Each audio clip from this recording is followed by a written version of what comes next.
Pressure plays from the bayou to the turf. Soul and blood, yeah. 181. Pressure plays from the bayo to the turf. We don't break, no. Souls and blood, yeah, we set the pace. Every take heavy, we control the game. 180.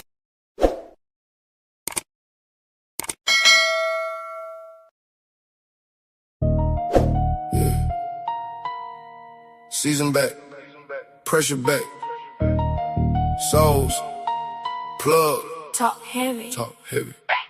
New season, new smoke, everybody gotta prove it. Big stage, bright lights, now show me how you move it. Sunday night, recap, break it down, no excuses, live play, by play. Every drive, every movement, who built for the pressure, who fold when it's hot, who really a contender, who just talking a lot. From the bayou to the turf, yeah, we cover every spot. Football ain't the only game, we talk everything that pop. Kick out, chin strap, whole city on edge. One loss, turn the favorite to a coach on the ledge. The vision on the line, everybody want the crown, but that preseason hype get real quiet when it count. Quarterback, controversy, somebody losing their seat.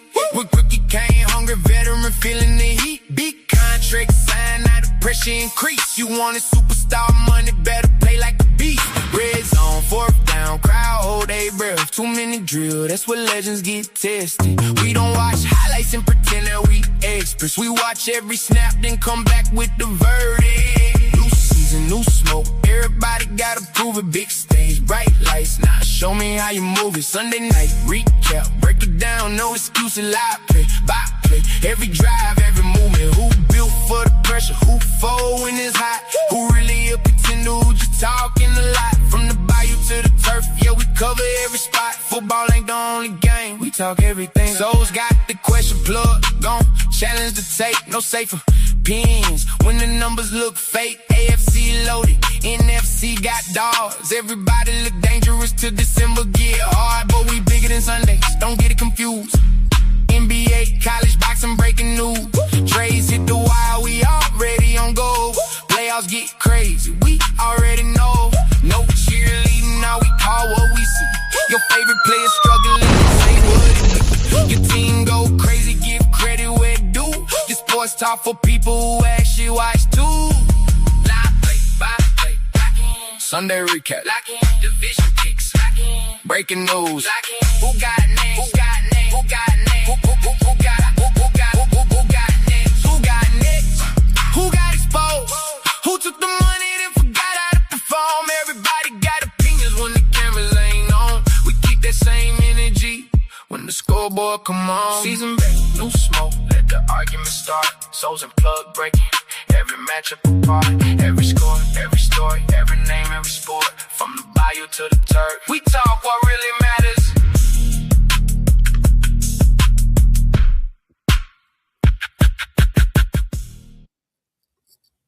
What's good? What's good, y'all? Welcome to 1181, from the Bayou to the Turf, best sports show on earth. We back. You might well call it a new season because the football season is upon us. So it is a new season now. So I don't know if y'all, we got the new track for y'all, man. Something new for the 1181 season going into our weekly live play-by-play. What's up, Soft Rain? What's up, Jen in the building, man? How you doing, Big Plug? Man, I am excited, man. The season is back. This is the first episode after the first week of preseason. Welcome to the locker room. Yes, sir. Yes, sir. We got a lot in store for y'all today. Today might be a little lengthy one once we get into, because we're going to be talking about some divisions. We're going to be talking about all the divisions today. We're going to be talking about some of the rookies, too, that has already performed this season. So we're going to start off as well with a little bit of just things that are going on in the sports media as well. But I'm telling you, the meat and potatoes will be towards the tail end when we start breaking down these divisions. This will be our prediction. And then I want to say next weekend will be our draft. We'll be having a live draft for the Fantasy Football League. Plug is the president of that league. Is it the name on the chat? Yeah, it's the Dead I'll Dead, let you say it because you go ahead. dead ass serious fantasy league. It's the dead ass serious. Everybody that's talking, everybody coming into the league talking about they want the bag. They know what they doing. They're gonna pick the best team. Hey, so we just here for it all, man. It's all, I'm here for it. So we gonna do it live. Yes, we will be doing it live. Everybody'll be on stream, and we're gonna have a good time. Soul's gonna do his, I'm gonna do mine, and we're gonna be live. And it's going down 1181, the official dead ass serious fantasy league. It's going down. Sir. Yes, sir. Big money on the, everybody putting a good little one note in there, a little C note in there. So Let's just see, no light work. be a little That's bit, gas man. money nowadays. That's gas money nadays. So it's gonna be serious, man. We got a good lead on hand. I already seen the chat was going crazy. Plug was able to get some people to lock in as well. So we got some new people this season, or people that I'm probably new to, but Plug will know them. But we'll get the season rolling, man, this year. It's gonna be a good season. It's gonna be a good season. I think a lot of people learned a lot from last fantasy football season. Yes, indeed. We're away from the superstar. It's no longer the superstar draft. Nah, it's going down, man. You got to know what you're doing. You got to know what you're doing, big man. Facts. Yeah. And hopefully everybody can come in and make this thing exciting. I'm not implementing too much more different. You know what I mean? But if your player, it's gonna be one thing. If your player's on Prize Pick, and he's that play, and your player happens to be that one on Prize Picks, and if they happen to hit for the biggest points for that week, you know what I mean? The commission gonna do something for you. You know what I'm saying? The commission gonna do something for you. Okay. So exciting. So if your wide receivers, that wide receiver that's on your team that happen to have that week where their points is low, you know what I'm saying? You know how they do on Prize Picks. If your points are that low, then if your player is that number one, like say if it's a wide receiver, or running back, or quarterback, if he happens to have a phenomenal game, he outpoints everybody, then I'm gonna have something for you. You know what I'm talking about? Maybe a gift card, maybe some cash, Apple Pay, or something like that. We're gonna keep it. We're gonna keep it jumping this year, man. It's gonna be, but the point values is gonna be lovely. You guys gonna love it. It's gonna be competitive. It's gonna be nice. Yeah, that's how you keep people coming back, man. I tell people, a lot of people take fantasy football lightly, but if you really want to get something going and you can actually take the money up every year, man. People will really stay as long as they know they're competing for something outside of it as well. So it's gonna be a good season, man. It's gonna be a good season. So we got our draft next Sunday. It'll be live, so y'all will see it right here on 1181. We'll be going live, talking noise. Hopefully, we can get some of the boys on here too. They coming. We can get them. We 10 deep, so we can get 10 on the panel, so we straight. Yeah. So y'all should see it, man. Y'all should see it first, man. So we're gonna get right to this thing today, man. We got a new little opening for the new football season, and then we're gonna get into the news, man. So here we go. Season back, pressure back. Souls, plug, talk heavy. Talk heavy. New season, new smoke. Everybody gotta prove it. Big stage, bright lights. Now show me how you move it. Sunday night recap, break it down, no excuses. Live play by play, every drive, every movement. Who built for the pressure? Who fall when it's hot? Who really a contender? Who just talking a lot? From the bayou to the turf, yeah, we cover every spot. Football ain't the only game. We talk everything that pop, kick off, chin strap, hold.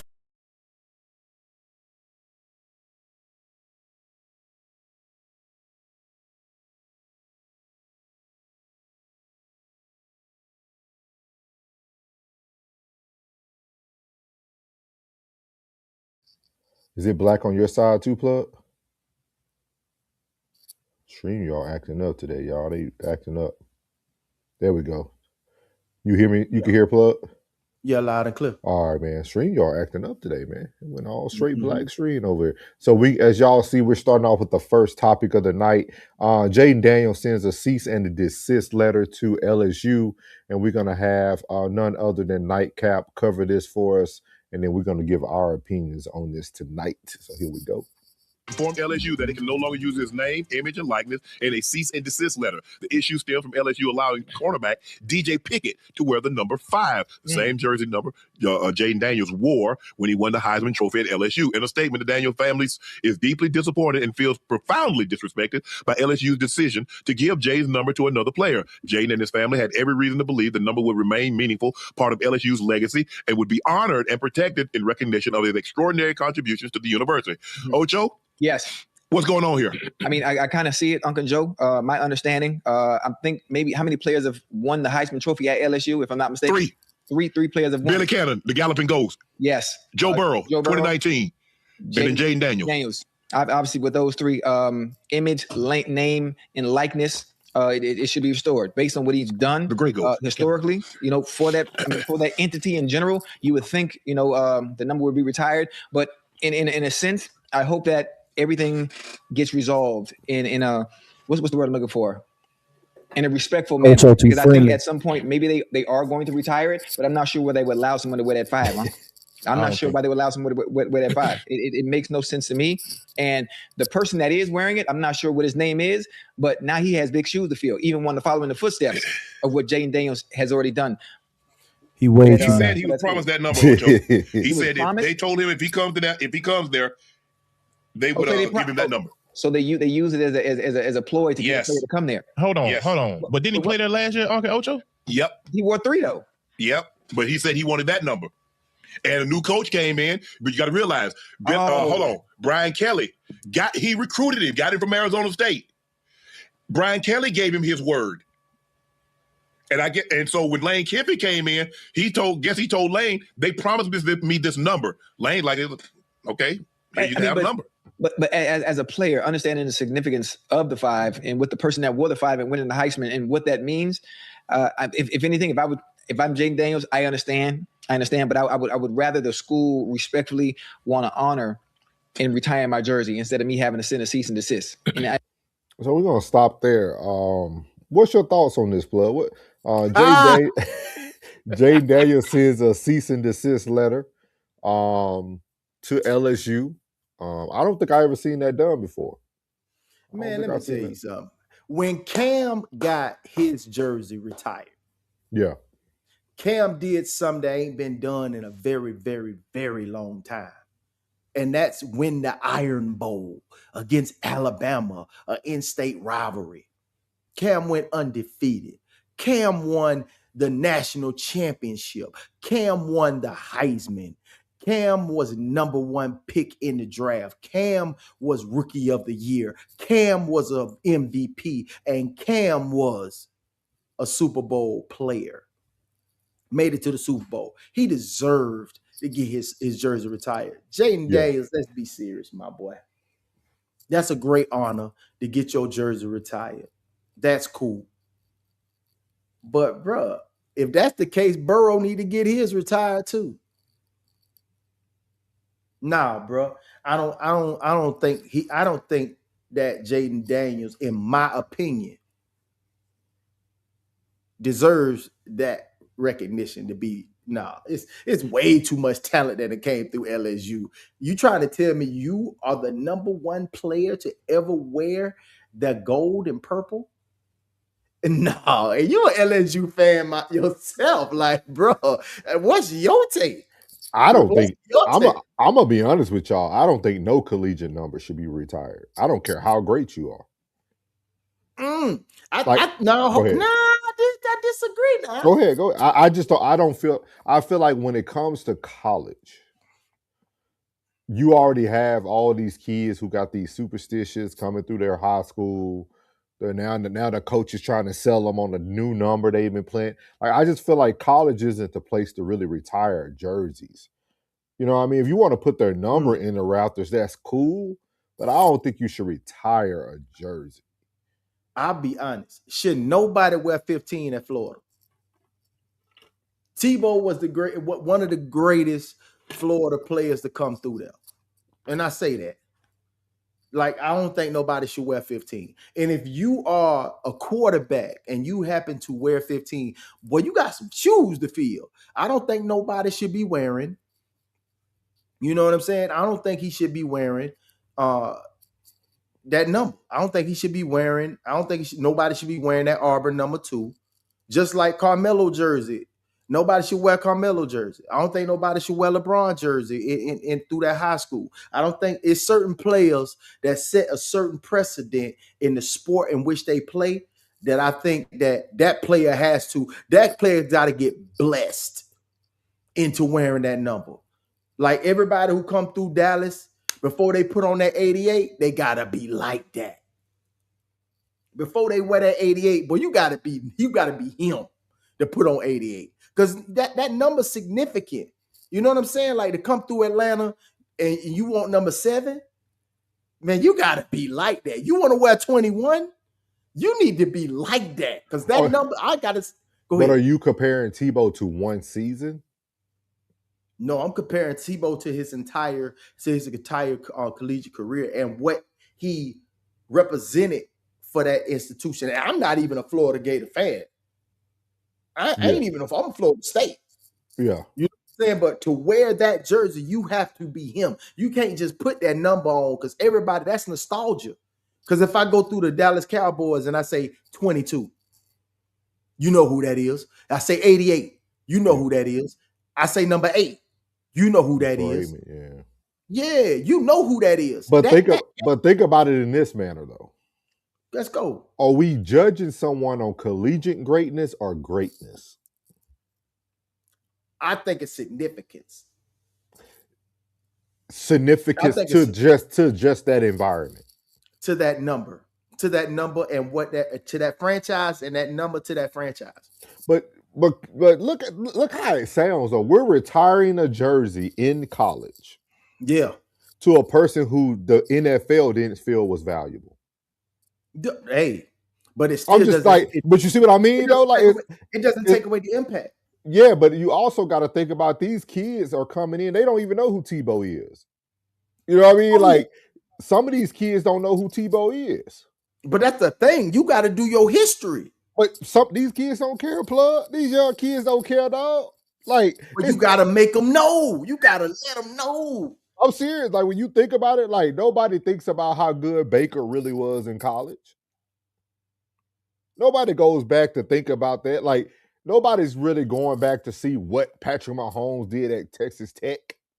Like nobody's really going back to like, my thing is if you're going to retire a jersey, I feel like that person's legacy needs to travel through all levels from high school, college to the NFL. Like you retired like Deion, I can respect it because Deion's legacy continued. If you were saying this person was so great and significant and then the NFL felt like they were irrelevant, that makes no sense when you think about it. Yeah, it does. I can see your point on that. No. I see your point. You see what I mean? There are fans who only watch college. They don't like the NFL.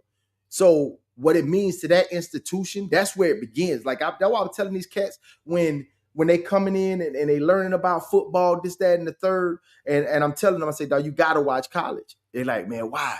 I don't really like. I say, you gotta watch college. You gotta see how it started. You gotta see why he got drafted in the position that he got drafted. Because you had to see where he's built like that. You know what I'm saying? So it's like it's like that, bro. Like it's some cats that really changed the franchise, bro. Like when that was a trash franchise, a trash collegiate team, and that player came in and changed that whole, like that one player changed that whole situation. You got to give him his kudos, man.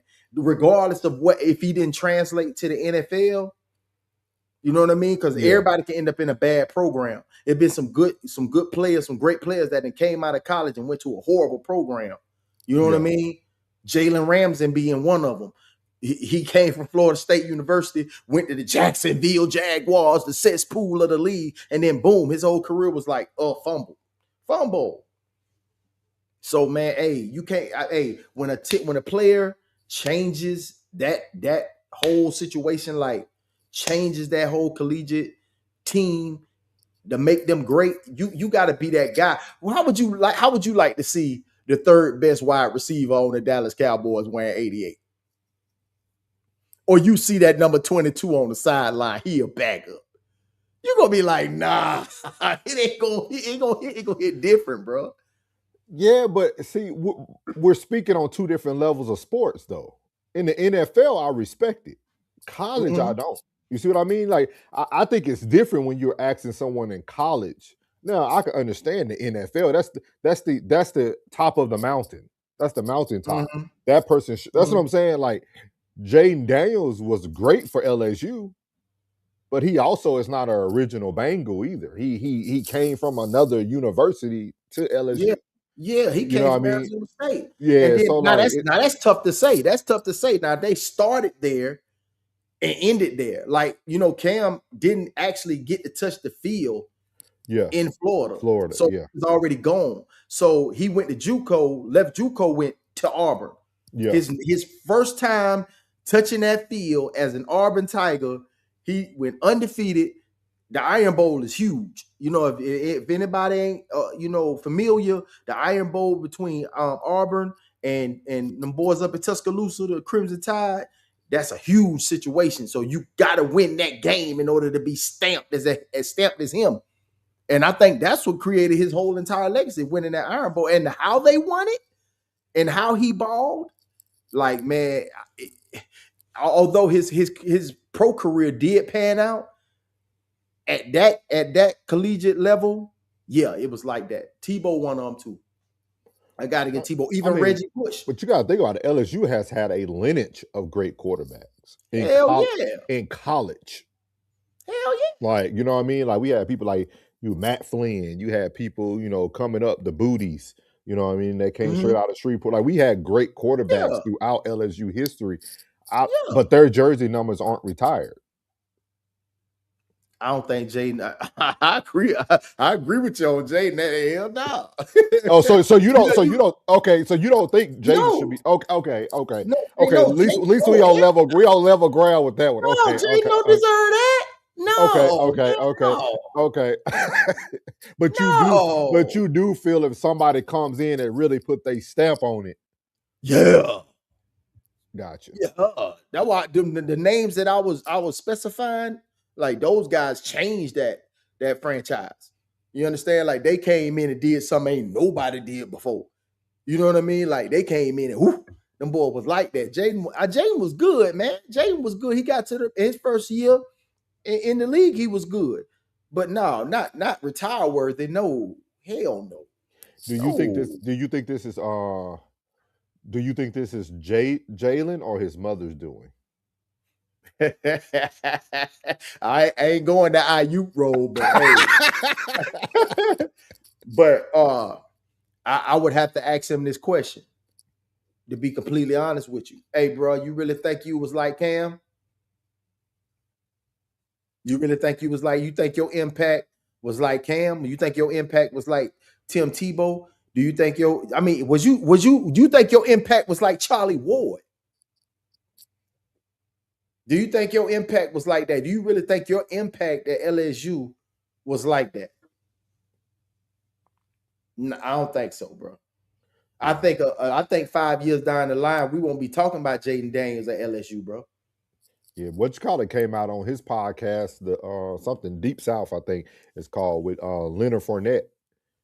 And and he was talking about like he don't feel like the number 7 should be worn. Because he said not just him, it was some other greats before him that wore it. But he was saying that it's just the name of the game now when it comes to the NIL. The coaches are promising kids that they're trying to get, and technically it should be about the university, not the player. Yeah, like you want the legacy of your university to keep building.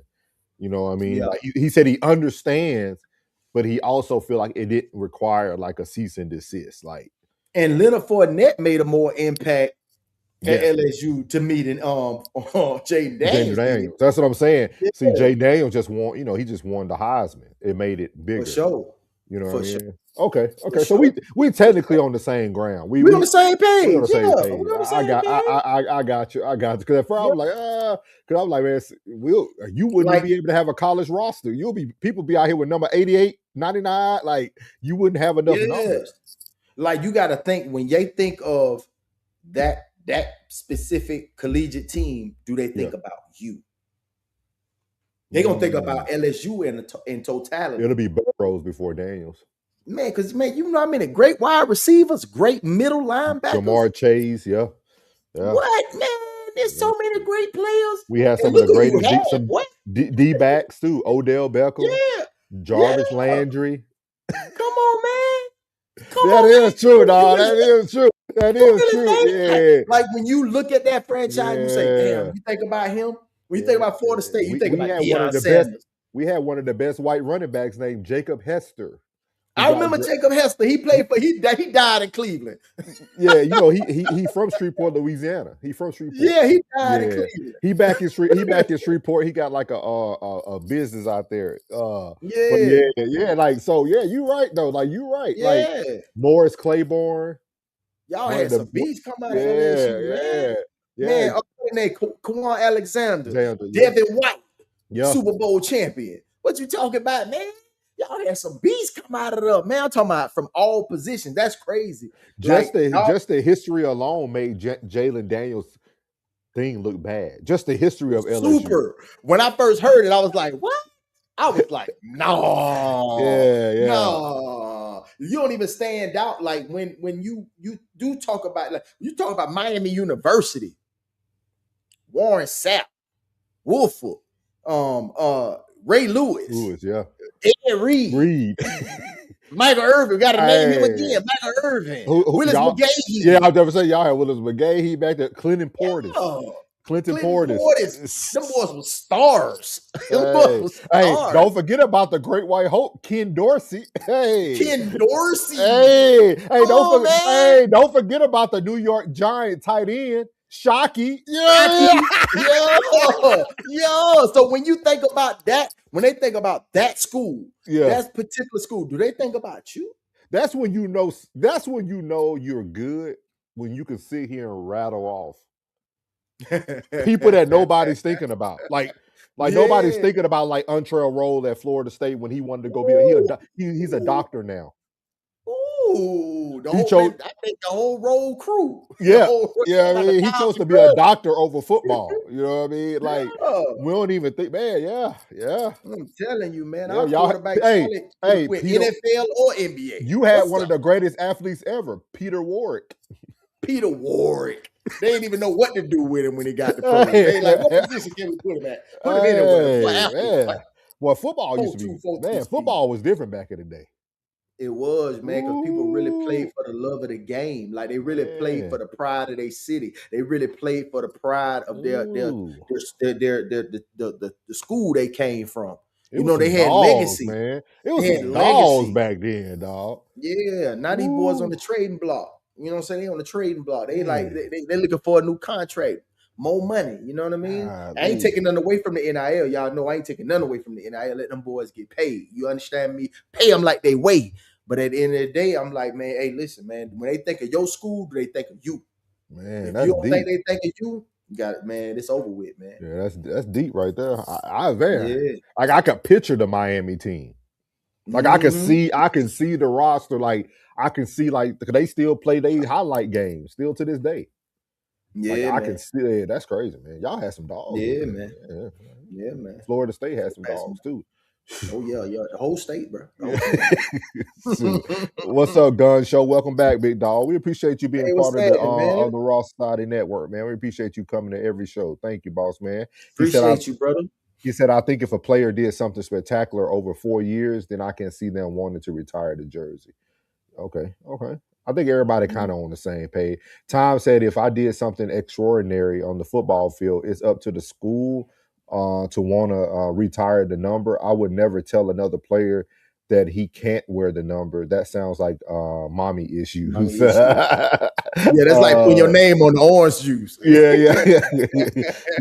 He said Cam Newton has a statue at Auburn whose number deserves to be retired. Yeah, facts. Yeah, man. Hey, Gunner said the same thing you said, but he said, nah, so I can't agree with you on this. Yeah, man, because like Cam, I'm telling you that Iron Bowl is huge. Like that Red River Classic here with Texas and Oklahoma, that shit huge, bro. Yeah, he said they retired jersey based on what they did in college. Tom said we going to make retiring a jersey a NFL Hall of Fame type of thing in college. You do something great for the school, you retire the number. See that? You can't do something 1 year for a school and then think your number should be retired. I agree with that. Nah, can't do that. But Cam did. But Cam did something huge. Yeah. He said Miles said with the criteria, some colleges would run out of jerseys. Yeah, that's big facts. He said, no worries, souls, and great conversation. Appreciate you, big dog.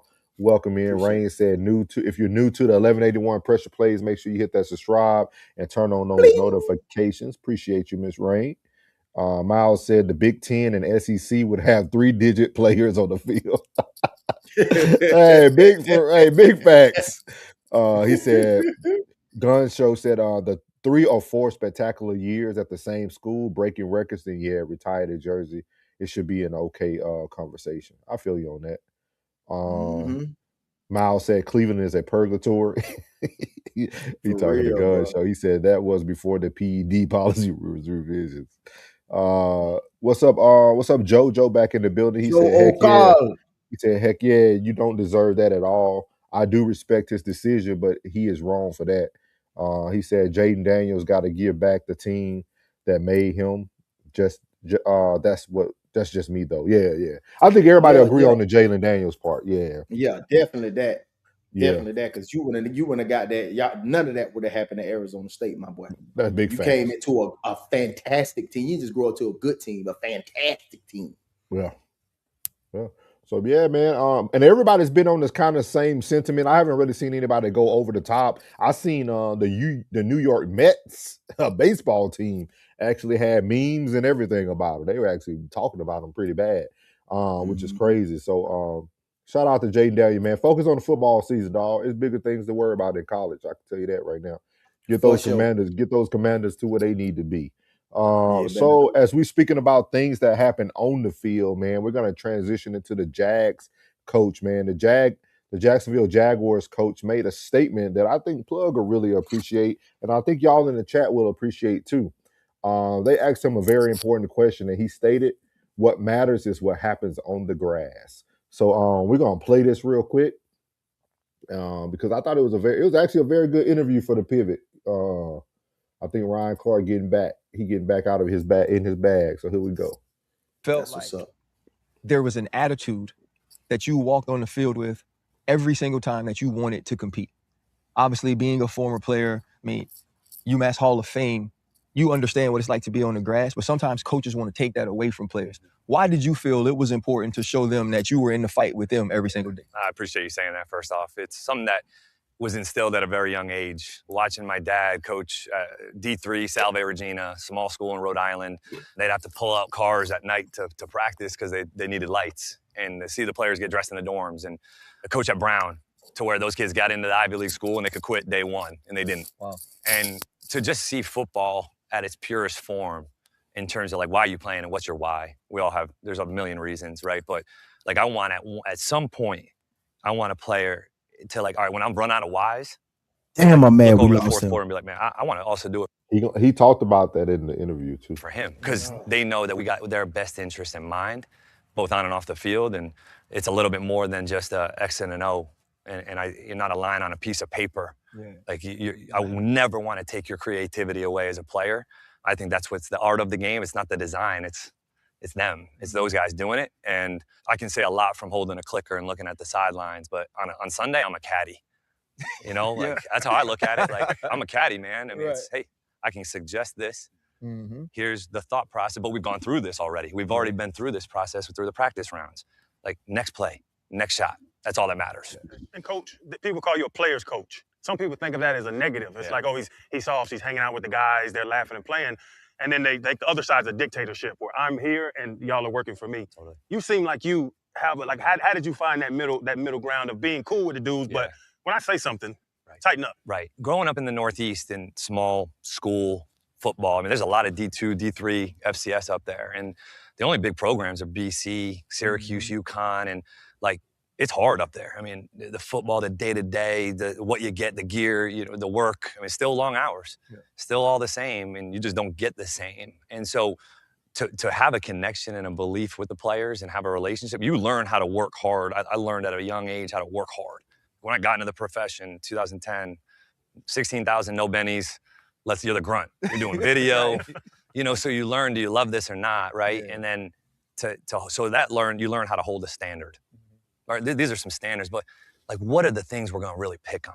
Like, do I care as much what they're wearing on the plane to the game, or what matters on the grass? Yep. Like the standards of how we really want to operate, and what are those pillars? Well, does it affect the grass or not? And if it doesn't affect the grass, like, I'm cool on it a little bit. You know, like, I don't need to control all that or feel like I have to have power over what they do and dress and say. And it's like, man, does it affect the grass or not? And so that's where I feel like maybe that comes into play.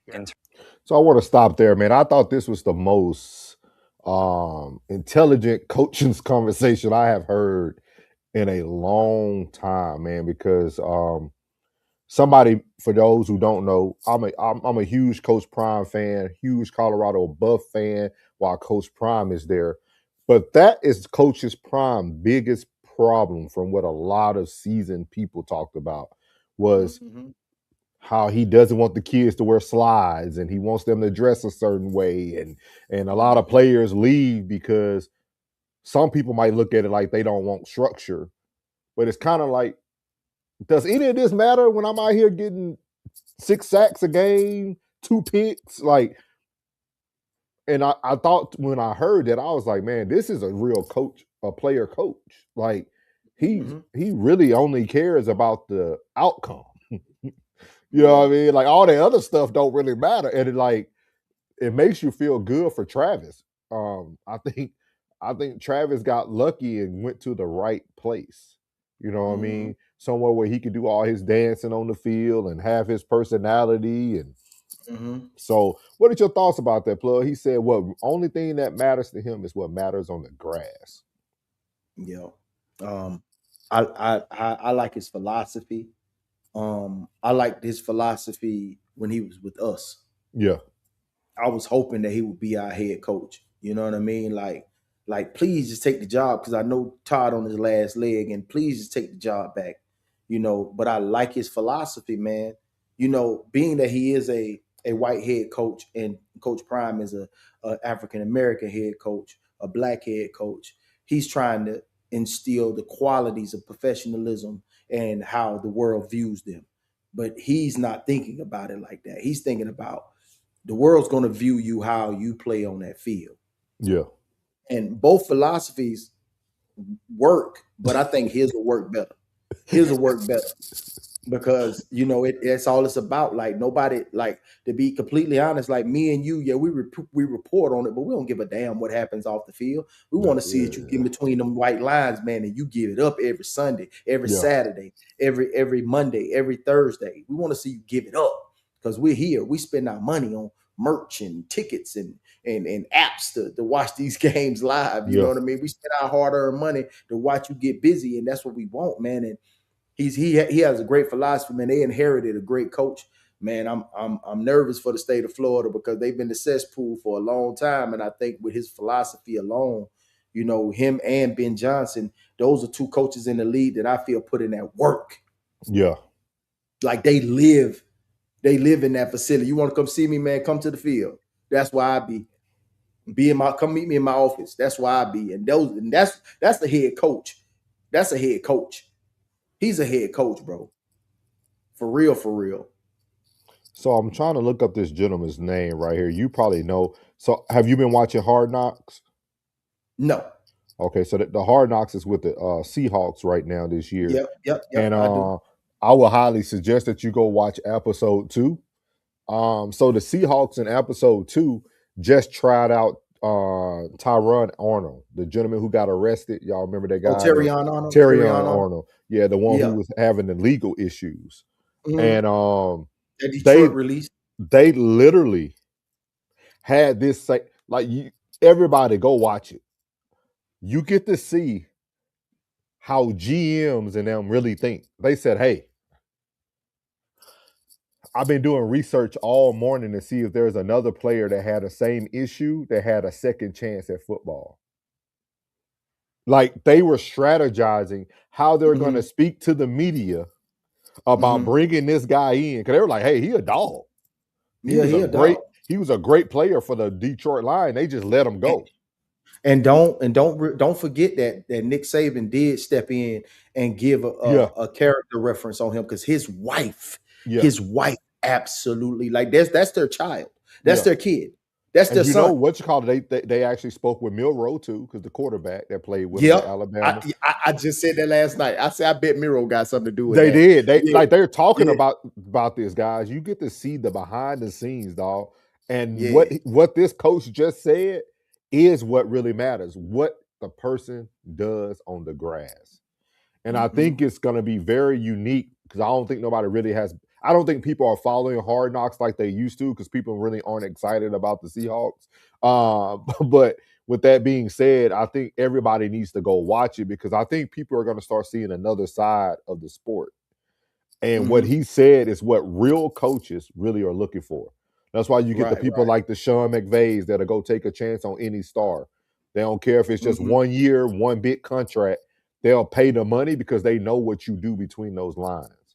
So it was super dope to watch it on Hard Knocks and watch the GMs literally sit there and be like, bruh, who can we say that this compares to? Like, they literally was talking like, hey, man, what story, man? I've been looking all night, man. We're going to bring them in. We're going to try them out. So I will tell you guys, man, and I think this is a great story of second chances because talent will outshine your problems sometimes. But you must be prepared when it comes to you. So shout out to, how you say his name correct? You said Terrion?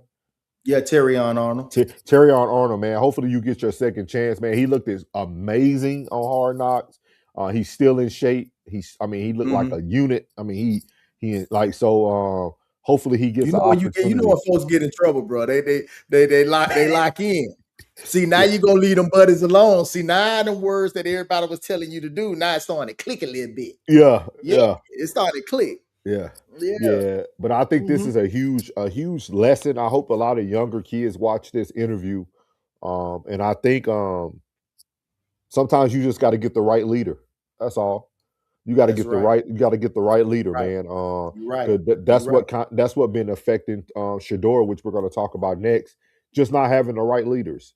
Because if Shedeur could have went to a place like this where somebody said, hey, I don't care if you rap. I don't care what you do on your off time. As long as you come in here and you dropping them dimes when you throwing the ball, that's all I care about. And that's what a lot of these players are missing today. They're missing people who allow them to be who they are and authentically who they are. So I just thought it was an important message, man, for sports as we move on. But I would highly encourage you guys to definitely watch Hard Knocks, man, so y'all can really see the minds of people who want to win. Winners think differently. Winners will gamble more than the people who are okay with being comfortable. That's real. So just something to think about, man. So as we speak about Shedeur Sanders, man, we're going to move on to him next. So y'all all seen that Deshaun Watson got the first start. I do have some thoughts about this because I think there's more to this now, especially with Todd Monken. I think he kind of playing in our face, to be honest with you. I got my thoughts. My thoughts on it. Okay. So we're gonna let Marcellus cook this up real quick because Marcellus been big on this the whole time. He already stated that he said that Shedeur wasn't going to start regardless. But we're going to hear him talk a little bit, and then me and Plug are going to give y'all our breakdown. So here we go. I told y'all they wasn't going to start that dude. There's 230 million reasons why you shouldn't start him. But second of all, y'all keep thinking somebody a hater when they say, dog, he got some issues to work through. He still got some issues to work through from what I've seen. And now it's starting to be heard. Let's go. I think what's happening here is that Monken does not trust Shedeur Sanders to consistently get the team in and out of the huddle on a regular basis. Okay?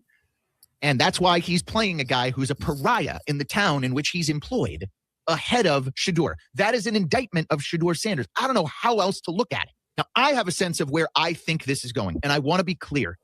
I'm not reporting anything. How many times does Andrew Berry trade a quarterback as we go through training camp? It happens every flipping year. Guys, I think we're approaching the end of the Shedeur Sanders era in Cleveland. I do. Wow. Apparently, he's splitting second-team reps now with Dylan Gabriel. Again, that's not me doing that. That's what the coach is doing. I think what's happening. I want to hear the pariah part again before I go there because I got a little confused. Here is that Monken does not trust Shedeur Sanders to consistently get the team in and out of the huddle on a regular basis. Okay? And that's why he's playing a guy who's a pariah in the town in which he's employed ahead. Okay, you talking about Watson. All right, blah, blah, blah.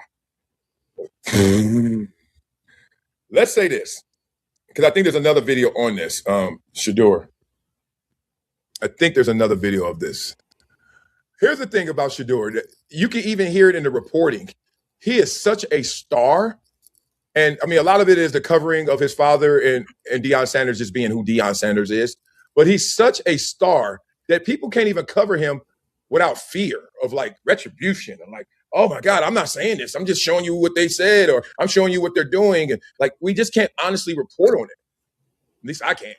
But I don't hear a lot of people doing it without all these qualifiers. Like, all these qualifiers is going on for Shador. I play football, y'all. Let's cut through it. In football, you ain't got no time to be playing no games, talking no crazy. Okay? You ain't got no time to be pussyfooting, as they say. Excuse my French.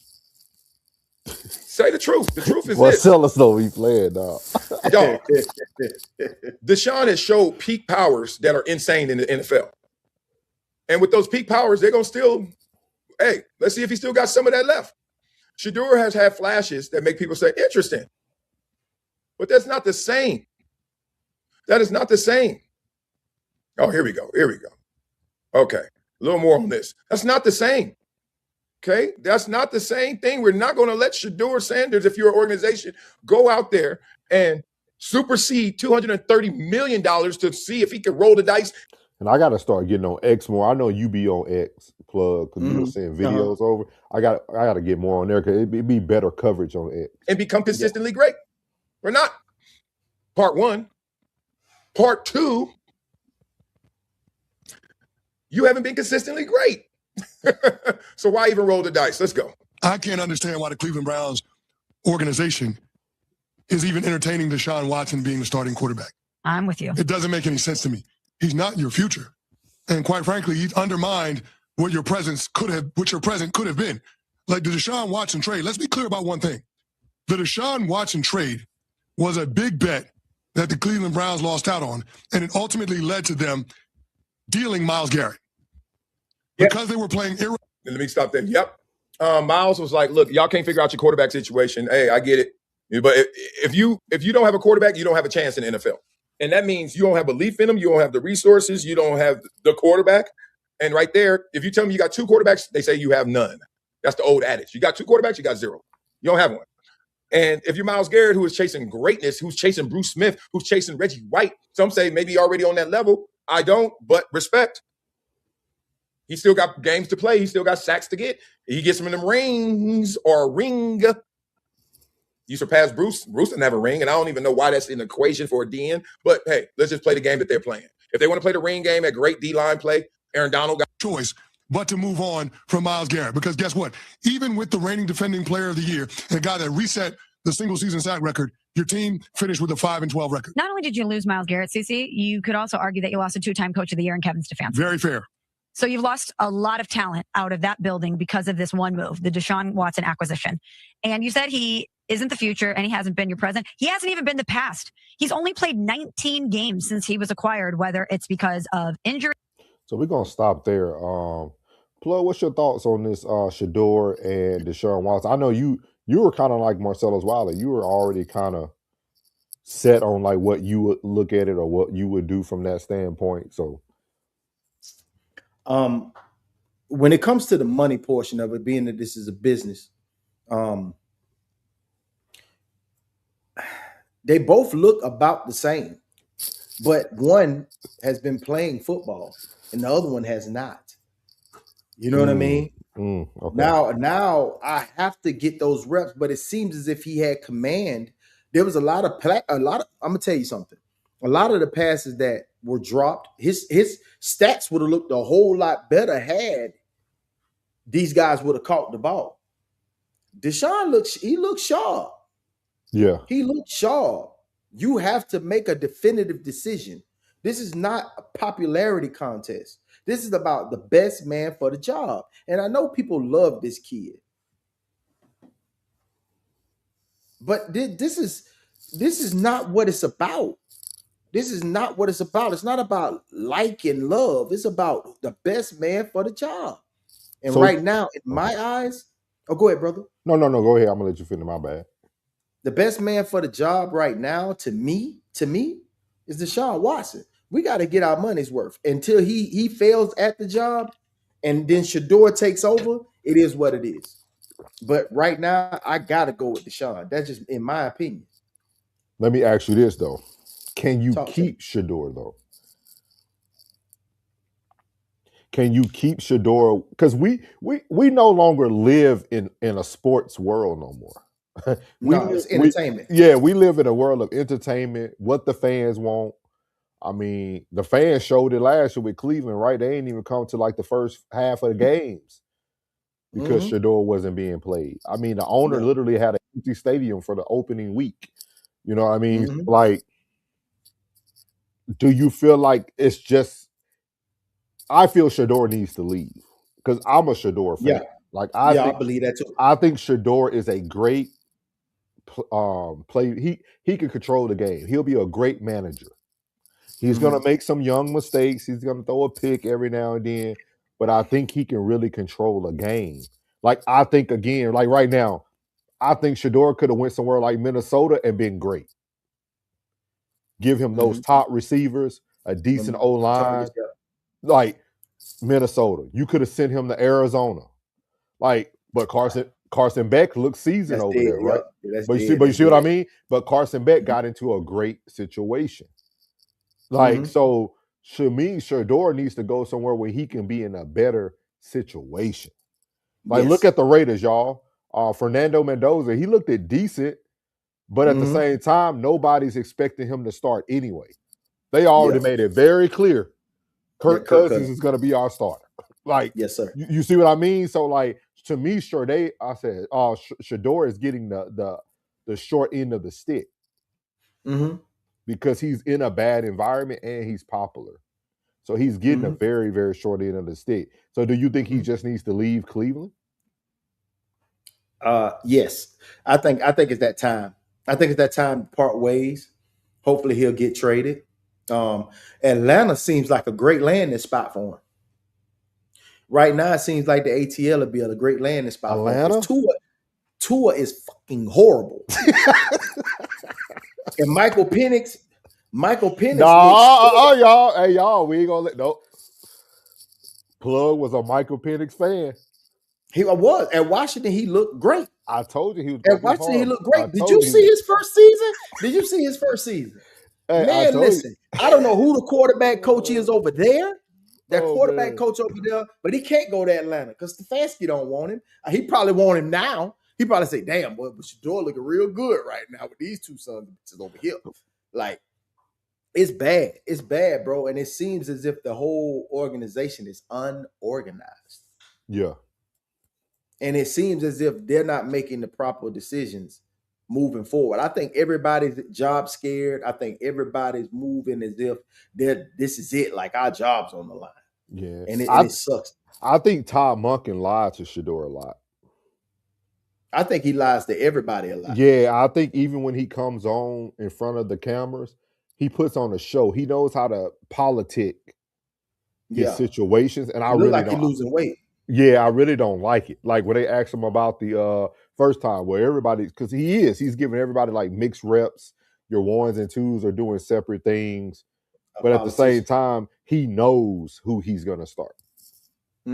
Politician. Yeah. He's a politician. And that's not a good position when you're a head coach, to be a politician.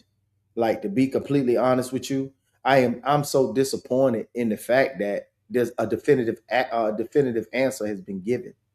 You know what I'm saying? You playing with the fan base, and that's horrible. Like, stop playing with the fan base. I'm all about the fan base. When it comes down to it, you know, the players, they getting paid. Yeah. We're paying. So it's about the fan base. That's why all my jerseys got my name on the back, because I'm not getting traded. I will not be waived.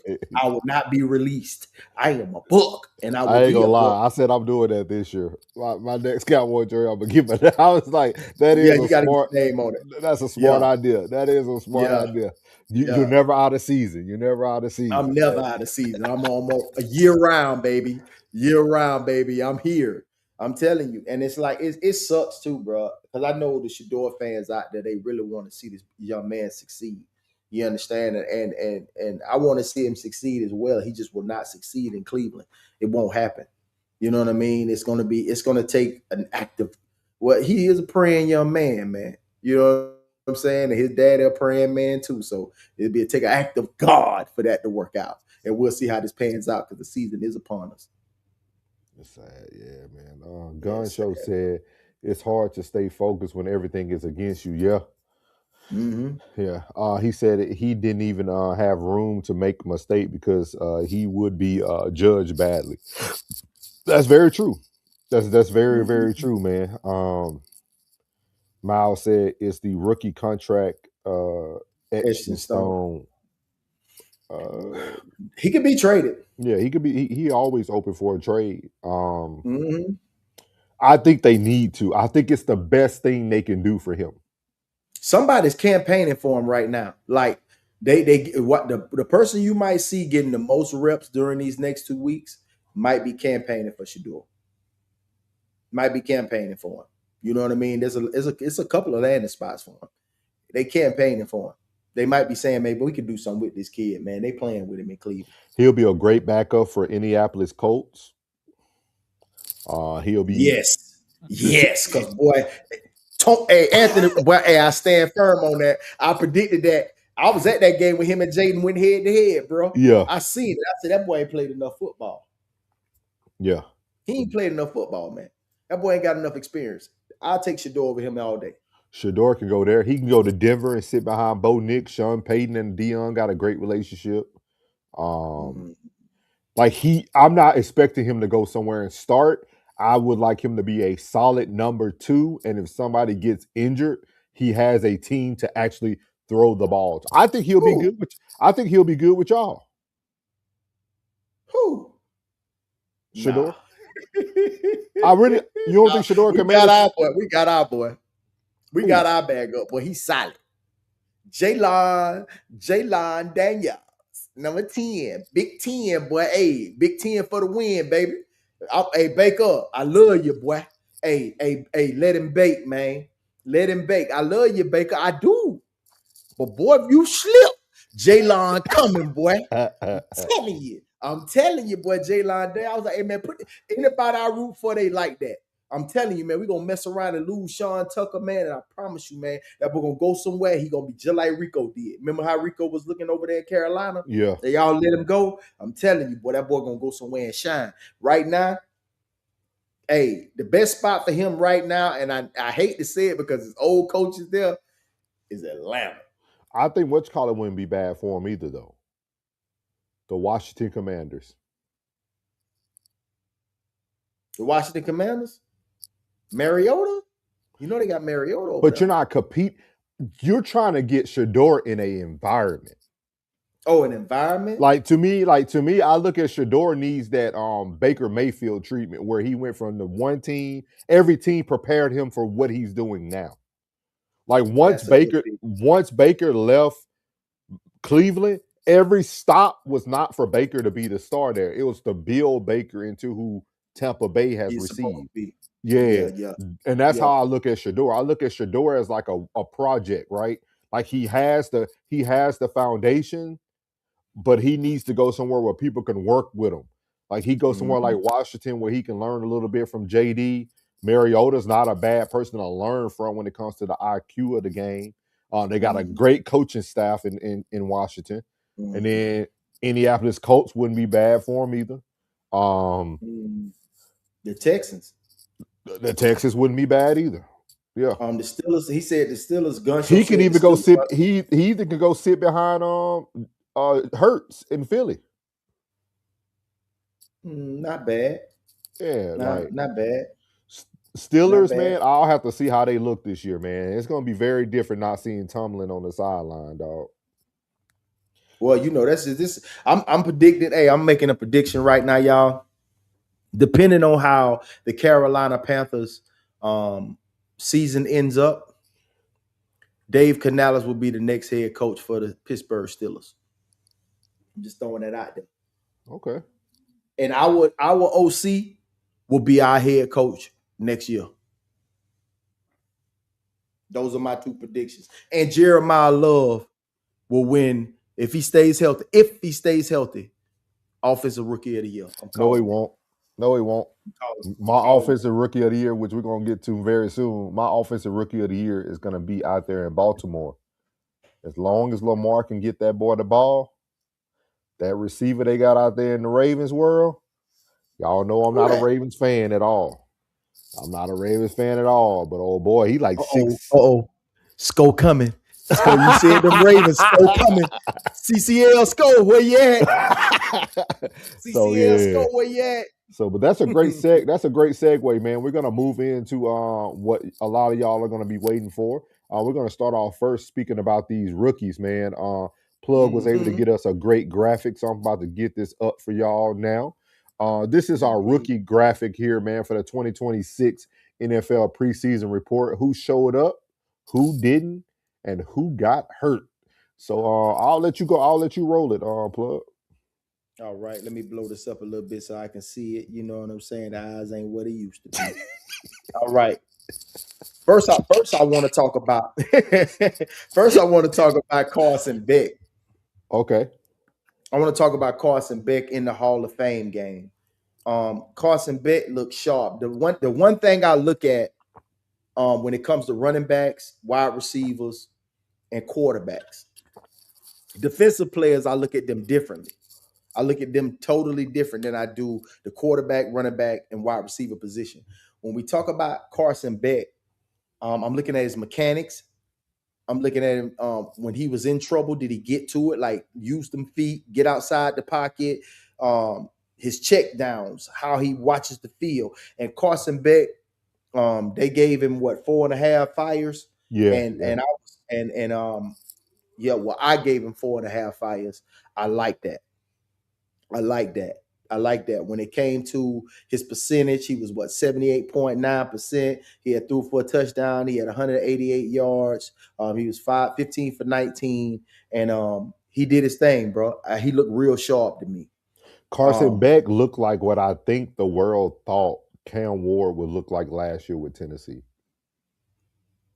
Well, at the same time, the head coach, which is Matt LaFleur's brother, he's gonna be real different, and he's like second on my list to take that Pittsburgh job because I like him. I like him a lot, and the tree that he comes from, they both come from almost the same tree, but I like him. I like him a lot. If he performs, I'm gonna like him a lot. Now we're gonna go to my pick for Offensive Rookie of the Year, even though I know Ty's right there. We're gonna go over to Jeremiah Love. Jeremiah Love is exceptional. Yes. He has great vision on the field. Yeah. He's got the power. He's got the speed. That spin move was epic. He got footwork like a show horse, bro. Like he is like that. And they said somebody he's autistic, but whatever that Asperger he got, pass it on to every other running back in the league because he is like that in my book. I don't even like Notre Dame. I just like Jeremiah Love. So that's my guy. He had 11 carries for 58 yards, 5.3. He had 3 receptions for 12 yards. So that was 71 yards from the line of scrimmage with 14 touches. You know, he had a sore ankle, which I mean, he just said, I think I did enough. Let me go sit down somewhere. Yeah. And that was his preview. Let y'all know what he got. He to test that NFL speed, and he said, "Yeah, I'm ready for that." So he went and sat down. Now go ahead, brother. Yeah, the thing that stands out to me from Jeremiah is his stature. He has he's NFL ready size wise. Yeah, and I think we don't talk about that enough for rookies. Like some people like this year, Travis looks like he's NFL size ready. He put on muscle. Yeah, he put on muscle. He looks like he's going to be able to be more. He looks like he's going to be able to be more physical. But Jeremiah already has it. He has that, like, man, he came in with that look, with that DeMarco Murray type feel. You know what I mean? Yeah, that body. Yeah. I agree with you. So I think Jeremiah Love is definitely going to be promising. Carson Beck, to me, he looked like what I expect for somebody who's that old. He's older guy. Like for real, he's seasoned and he played with great programs. Georgia, then he went from Georgia to Miami. To Miami, yeah. You know he what I had mean? great coaching. So I mean, he looked good. I mean, stats don't lie. 15 for 19. I mean, 8.9 completion. And then, like you said, Jeremiah Love, man, dog for sure. Now I'm gonna go to the one that was a hopeful. I'm gonna go to his I wouldn't say lackluster performance. Yeah. Because of who he's playing for. The Raiders, they trying to get it together over there. And Clint Kubiak is he's a decent head coach. I won't put him there with deletes, but he's a decent head coach. Fernando Mendoza he went 10 for 16, 97 yards, 1 touchdown. For me, I gave him the 5 flames, but he did have his, them rookie situations where he looked like a rookie. Yeah. You know what I'm saying? But I think in the next game, if they do play him, he's going to clean it up. He's going to clean it up. And but I like what he did in the 4 drives that he was on the field. I think he's going to have to learn to see the field. Yeah. I think when they come out of college, so Fernando Mendoza was known for that deep out route when he was with Indiana. But the defense is way faster in the NFL. Like y'all seen him. He made some good throws, but like those plays that he normally would have made in college are no longer there. They're no longer that space is getting closed down very quickly. But overall, he looked good. He threw away the ball, which I appreciate. He threw away the ball every time. He didn't take unwanted sacks. He's probably about 2 years out. He's probably about 2 years out. I think the only thing that could hurt Fernando Mendoza if Kirk Cousins has that Kirk Cousins type year. Because if Kirk Cousins shows promise, you're gonna start building around him. They already got Ashton Genty. You know what I mean? Like they got a decent receiver. I forgot the white boy name that came there a couple years ago. Is it Winfro? No. Hunter Renfrow. Yeah, Hunter Renfrow. Like they have some decent pieces. So only thing I hope is that Kurt don't be too good and Fernando really kind of just ends up riding out. So yeah. So I'm gonna get to the guy that I thought would be a bust, and I leave him as one of the best outings out of the three quarterbacks that's up there right now, which is Ty Simpson out of Alabama Crimson Tide. But that's the difference. This is the difference between when you play a weak college schedule and you get held up to high regard, and you play a tough college schedule, and you've seen some of the most elite talent in college, and that's Ty Simpson. And most would not would think that I would go this route and say he was the best outing for me, being that he was first, Carson was second, and Mendoza was third. I gave him the 5 flames, and he went 21 for 25, 190 yards, 2 touchdowns, 84% completion, and led the Rams to a 20-12 victory over Kansas City. He was very, very, very sound out there. Very sound out there. So I give him, you know what I'm saying? Like I give him a very, very good outing for Ty Simpson. And that's just the difference when you play a weak college schedule and you've seen the elite of the elite during the course of the year. And when you've seen that's what happens. You get a Mendoza who's not accustomed to that type of talent being played on the side of the ball. You have weeks to prepare for the talent you're about to see, and someone who comes out every week and got to see somebody in that SEC. That's just what it is. That's what you get. You got anything to say about Ty? He does. Ty Simpson, though, he does have an advantage that everybody don't have. He got one of the best. Yeah, like that. Yeah, that tree that McVay came from. Hey, elite, dog. Like I'm gonna tell y'all, when somebody's elite, when you could take, hey man, because Jared Goff is a great quarterback. But McVay knew he couldn't get it done. Yeah. When it got Matthew, they got it done. Like Ty is going to be in the greatest position. This is what I was talking about for Shedeur, y'all. He's going to have a great preseason, and now he's going to be able to suck up all that information from Matthew Stafford, Sean McVay, great receiving core, healthy O-line. Like, Ty might be stepping in and be one of the top quarterbacks 2 to 3 years from now. Yeah. Like, for real. Yeah. Like, He gonna be one of them ones. yeah. He gonna be one of them ones. And now I wanna get past everybody. Yeah. And I wanna highlight this young man. I know you said something about Carnell Tate time, and I appreciate that, but he ain't gonna be able to get to see none of that shit this year. That shit over there is trash. I'm sorry. So I'm gonna get to this man, Dejon Stribling out of San Fran.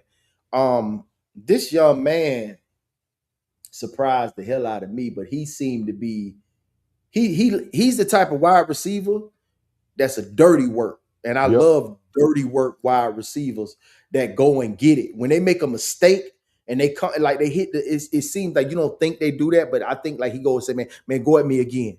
Yeah. Go at me again. Like get to me. I got it. And everybody like, all right. Like they just agree. And then he went out there. Boy, that boy, I like him. Bro. If they put him on the field with these injuries they got, he gonna see some play. And I like him. I like him a lot, man. I like his style, bro. He seemed like, you know what I'm saying? Like, I don't give a damn about the money, man. He seemed like one of the guys that says, trust the process, the paper will come. I like him. If they do anything else, they better play that young man. He gonna eat. But too, man, receiver, D-back, and defensive end are 3 positions, dog, that like you really don't have to be popular. You just got to go out there and be a dog. You go eat. Like once you go eat, everything you ain't else, lying. Everything else. See, like all this other stuff, you need somebody to put you there, like quarterback, like but receivers, because you got them on there. You about to start talking about Camden Brown and all that, but like just it's people don't understand, man. If your kids are undersized or whatever, but they got that dog in them, if they can be a defensive end, a receiver, a cornerback or safety, somewhere where they just got to go out there and get it. I'm telling you, dog. Like plug. That's a great man. That's a great pick right there. Man. That's a great pick right there. Yeah, man. So all these guys on here, you know, from Katron Allen, he looked decent. Yeah. 20. He had they worked him. They made him earn his check. He had 23 carries. They worked him, and it was another guy that I didn't get on here that I really wanted to talk about, and his name was Young. He was the running back number 10 for San Francisco. Yeah, and that young man had a big bowl out there. That boy had a big bowl. He had ramen, he had shrimp, he had the Cajun seasoning. The boy was playing like the rent was due. Like he made promises. Like that boy made promises that he had damn sure say I'm gonna keep. That boy was outstanding, man. And he didn't come to me till after I made this up. Yeah. You know what I'm saying? Like he didn't come to my mind until I made this up. And then after that, I can't say nothing bad about the young man. His family was there in support. His brother was there. His brother, old lady was there. His cousin was there. His mama was there. Everybody was there to watch that boy. Yeah. And that boy felt like he was back in high school. Boy, that boy running that rock, boy. Much love to that young man. When I get his name, I'll definitely give it to you guys. But Carnell Tate was a bad outing. David Bailey for the Jets. Just you know, he really didn't get. I didn't really see him out there. Avril Reese. Same thing with our boy. Same thing with Malachi Lawrence. I wasn't impressed. Yeah, I didn't see. I wouldn't. And he was a I wasn't dog. impressed. I'm gonna tell y'all this: they took him out after like 5 plays. I wasn't impressed with Caleb Downs. Thank you, sir. Hey, I didn't want. I ain't want to say that. And I'm a Cowboys fan. I ain't gonna lie to y'all. Like he looked it very slow. He looked it very slow reacting. Played it very safe out there, in my opinion. I think they told him how many plays he just wanted to get through the play. Cause I was not impressed. I know it's game 1 of preseason, but this hype that's running with Caleb Downs, that train ain't gonna leave the station very soon. Man, I appreciate you, man. Oh yeah, I gotta watch. I gotta watch them now because my heart didn't want to watch it because I hate when people don't play like the starters for at least a drive, like our offensive starters. But I was like, it's cool. I watched it anyway. But him and Malachi Lawrence, especially with that defensive-minded coach that we just got from Philly, I expect something a little better this coming week. Now I want y'all to be patient with us because we're gonna be patient with these rookies because we're gonna be patient with them because this is week 1. It's just week 1 of the preseason. They've been in training camp. Now they got some game time up under their belt. Now they know what to expect, and now we expect better outing next week when they come out. Sonny Styles, he was out there for what they say, he had 3 tackles, but he had limited action. CC Managa, Maui Gal, whatever his damn name is. He had 32 snaps out there. Showed power and good footwork. He was pretty tough out there. But you didn't really notice. You know what I'm saying? There were no standouts. No standouts. You know what I mean? But they was there. You knew they was there. And other than that, man, everybody. I got the top 8 list. You know what I'm saying? The power board. Ty Simpson. You wouldn't put Brown in front of Mendoza though, because nobody was expecting that. Or you need to give him one more week, huh? One more week. I gotta give him. See if it's a fluke. See if the one-hander was a fluke. Yeah, I got you. Yeah. We gonna get a chance to see. Hey, I forgot who that young man was that blasted the hell out of Jackson Dart. But whoever missed that block, whoever missed his blocking assignment, he is no longer with the team. We ain't got to worry about him week 2. If I see him week 2.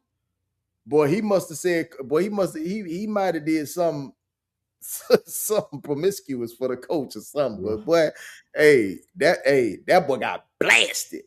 I'm talking about, boy. Look at here. What this really showed me too, guys, was that this was a very weak draft. Hey, hold up. You got to understand that this was a weak collegiate season. This was a season of that really locking in on the NIL. These were the first significant movements in the league now with the coaches and the staffs and the players. Like this season will be an awesome season of college football. Yeah, because most of the talent stays still. Yeah, because I was looking, I'm like, man, this was a very weak draft, dog. Like, because everybody was anticipating starters to play pretty much when you really watched football around the world. Like, it was just like, if your starters weren't playing, every team had like a ones and twosies person here and there. But like, there's nobody that people are just dying and hoping they make the roster. You know what I mean? Like, it just ain't. Yeah. Like that, After looking at these names and stuff, I mean, me and Plug always talked about Jeremiah Love. Like that was an easy shoe in. Beck, I think it was all about what is he going to look like in the speed of football. Ty Simpson shocked me, to a certain extent. Mendoza is going to be Mendoza. He's older too, so no, he ain't that old though. He ain't that old. But he's seasoned for a college athlete. Yeah. He said, "Hey, coaches got to work to do a lot of new coach situations too." Yeah. Harbaugh. Everybody gonna be watching that, man. Baltimore and the New York Giants. Mm-hmm. That's what people are gonna be watching in silence this year. Yeah. Yeah. Hey. Was it Harbaugh or was it Lamar? Yeah, was it like, Harbaugh or was it Lamar? I can't believe Zay got that money. that's what I'm saying. They I talked can't about believe Zay got they that talked money. they talked about that too, man. They asked, was Zay really Yeah, worth man. it? But his numbers don't Yeah. lie now. His numbers don't lie. Like his numbers Mm. do speak money. You know what I mean? His money He do better speak. earn. He better earn it. He better earn Yeah, it. especially with that other receiver they just got. She said, "Go Ravens." Yeah, I thought CCL Sco would be here, boy. Yeah. So we're gonna move on to this final one. It's gonna take us a little time to actually break this down for y'all, man. This is gonna be a good part of the segment. We're gonna be talking about who wins the NFC and who wins the AFC, man. So we're gonna. Oh, I love this. This is another one that Plug put together, man. He put this graphic together, breaking it down. So I guess we'll go division by division and get our thoughts. That's it. We just gonna make our picks. Maybe we'll do one in last. Like who's gonna win their division and who's gonna come in last. For sure. Yeah. Where you want to start? You want to start AFC or NFC? Let's start NFC.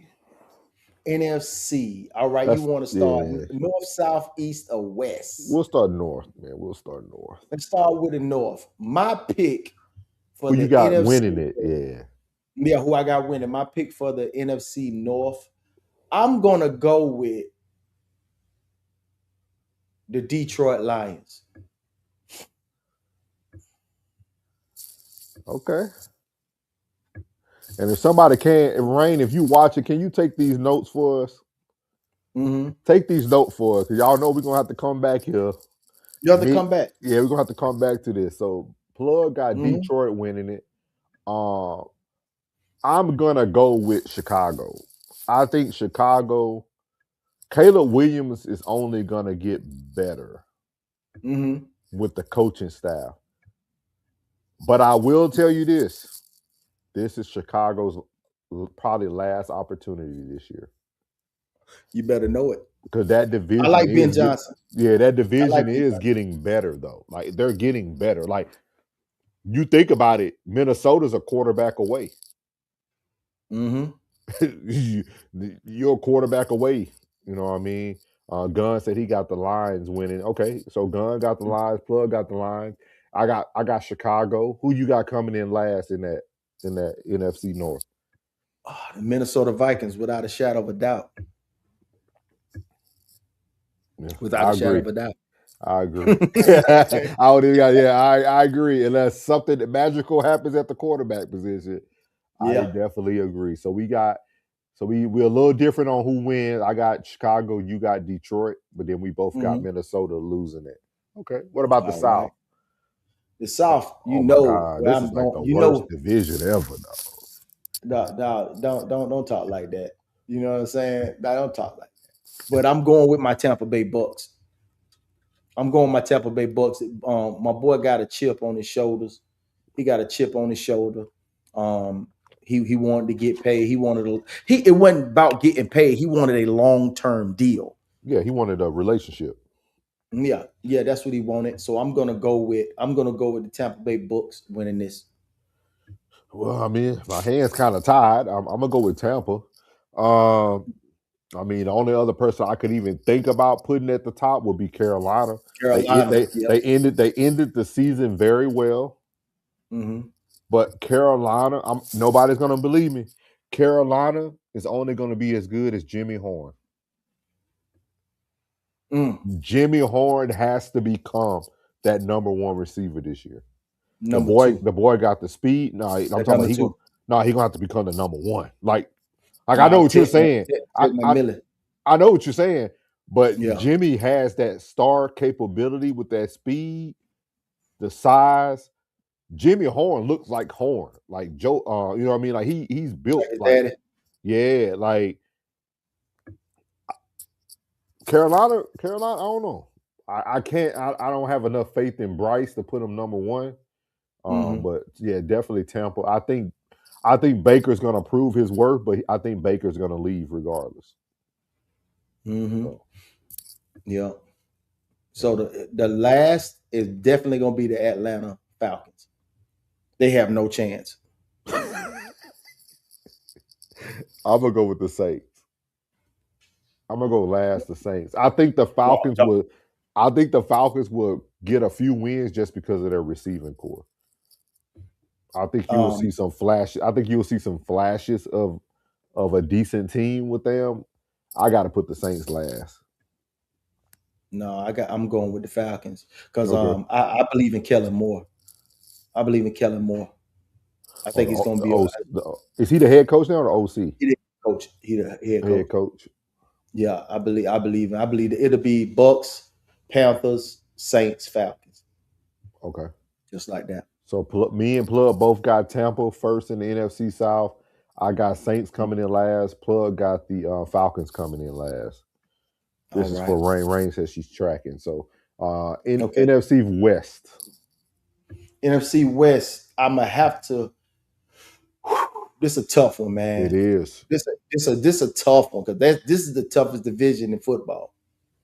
This is absolutely the toughest division in football, and my mind wants to go Los Angeles Rams, but my heart wants to go San Francisco 49ers.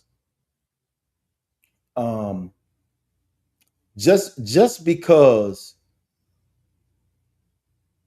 it's Sean LeVay, Puka Nacua, Devontae Adams, Kyron Williams. I'm going to Los Angeles Rams. Win the West. Yeah, I go with the Rams in the West. I'm going to go off on a limb here, y'all. I'm going to say Seattle is going to go first, and Seattle will repeat for the Super Bowl this year. Ooh. But that's just my thoughts. Okay. I like their defense. Their defense undeniable. I'm big about like energy and like cohesiveness. I would highly encourage people to watch Hard Knocks. I've never missed a season of Hard Knocks. Like I knew when Miami was going to have a horrible season because I seen how horrible Hard Knocks was. Mm-hmm. Y'all got to go see what's behind the scenes of Seattle. Okay. Yeah, but I'm gonna go with Seattle number one. And Rams, right? with them being the worst out of the four, I have to go Arizona Cardinals to be last. But they'll have a decent season. I believe they have a better season this year than they did last year. That's the toughest division in football. I'm gonna go San Francisco last. San Francisco last? Yeah, I'm gonna go San Fran last with everybody getting sick and hurt off of that radar. I mean, by that radiation right next door. Mm-hmm. I don't know why Mike Evans went there, but Mike gonna ball. Yeah, I'm gonna put San Francisco last, Seattle first. Okay. I think Arizona is gonna be the one who sneaks in. I think if Carson Beck could really lead, which I think he does have the ability to, like you said, and like y'all can't deny a good running game. Yeah, like you, if Love is sticking on all cylinders, and then you got Harrison out there, as long as he can catch a ball. Mm-hmm. Arizona got, and their defense ain't shabby now. I feel you. So Plug got Rams, I got Seattle, and then last place I got San Francisco, and Plug has the Cardinals, right? Mm-hmm. The Cardinals. So off to the east. Off to the east, man. Which it's weird that you said West is. I think East is the strongest, though. Absolutely not. I'm gonna say. Only reason I say that is because I think the East really, the games just mean so much more when they play against each other. Like the East really beats up on each other. You know what I mean? It's kind of like the NBA. The history. Yeah. So. Mm-hmm. Well, my pick for the NFC East has been my pick for probably for the last 9 years. Probably it's probably one season that I didn't pick them to win the East. It's the Dallas Cowboys. Thank you, plug. Thank you. Yeah, we Oh, I'm realistic, man. I'm realistic I already see a hater in the chat. But but Cowboys should win. Like technically on paper too, we should win the division. Yeah. It don't always come out that way, but we should win the division. So I'm taking the Cowboys first. Last, the New York Football Giants. The New York Football Giants. I'm gonna say the Giants, but if Jay, y'all hear it here. If Daniels gets hurt, it'll be Washington. Yeah. Washington is an injury away from being last. And so is New York. And their quarterback he is concussion prone out there, bro. That boy soft. That boy get smacked. He go, man. I done seen quarterbacks get smacked like that and come and get right back up. Right back up. I don't know about it, man. He think he pretty. So Rain, we both got the Cowboys first. And we what's that? I ain't no hater. Hater. No, I'm talking about them. You don't see Miles in them? I'm talking about I ain't never heard of the Cowboys. The most hated. They the most hated. So Rain, me and Plug both got Cowboys first. And then we got the Giants last. All right. So we going to the AFC North. But Plug, before we move on, who do you think comes out of the NFC though? Oh, who comes out of the NFC? Yes. I got Seattle. You got Seattle? I got Seattle. I think Seattle is going to repeat. I'm not going to answer that. I can't answer that. No?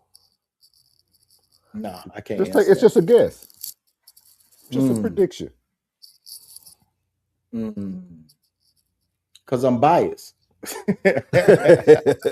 I'm biased, man. Well, go with your squad. Go with your squad. It's just a prediction right now. I'm going with them Bucks, man. All right. Yeah. I'm going with them Bucks, man. Going with them Bucks, man. We're going to say the AFC North for last, just to let y'all know. We'll start in the South. Who you got in the South, Plug? Who you got for the? You said Seattle? Yeah, I got Seattle coming out the NFC. All right. So we're gonna start with the South. Yeah. The South. I hate to say it, but them Jacksonville Jaguars. Duval. Yeah, them Jacksonville Jaguars, man. That division is theirs for the taking. It's only Houston is Houston, and then Indianapolis, and then lastly the Titans is my last, and that's their division to win. So I definitely got Jacksonville first. To me, the Colts had their opportunity last year. Daniel Jones got hurt. He won't be the same. So Jacksonville number 1. Man, this is gonna make people upset, but I'm gonna put the Houston Texans last. CJ Stroud looked like he went in and out every day. He's down there, grubbing down there, boy. He down there like a king down there in Houston. He down there eating everything. He eating trill burgers every day, triple trill burgers. I'm trying to tell you, I'm serious, dog. Like when he came into that camp, the way he looked, dog, that's somebody that's somebody. It's crazy how he got in shape that fast. It's crazy how he got in shape that fast, man. That boy got in shape fast, boy, at training camp. It's like he let his body heal. He relaxed and got his body healed up. Yeah. I'm still going to take Tennessee Titans last. Okay, so Plug got Tennessee last. I got Houston last. We both going with Duval. Good old Jacksonville to take the AFC South. What about the West? The West, I am going first. Them Denver Broncos.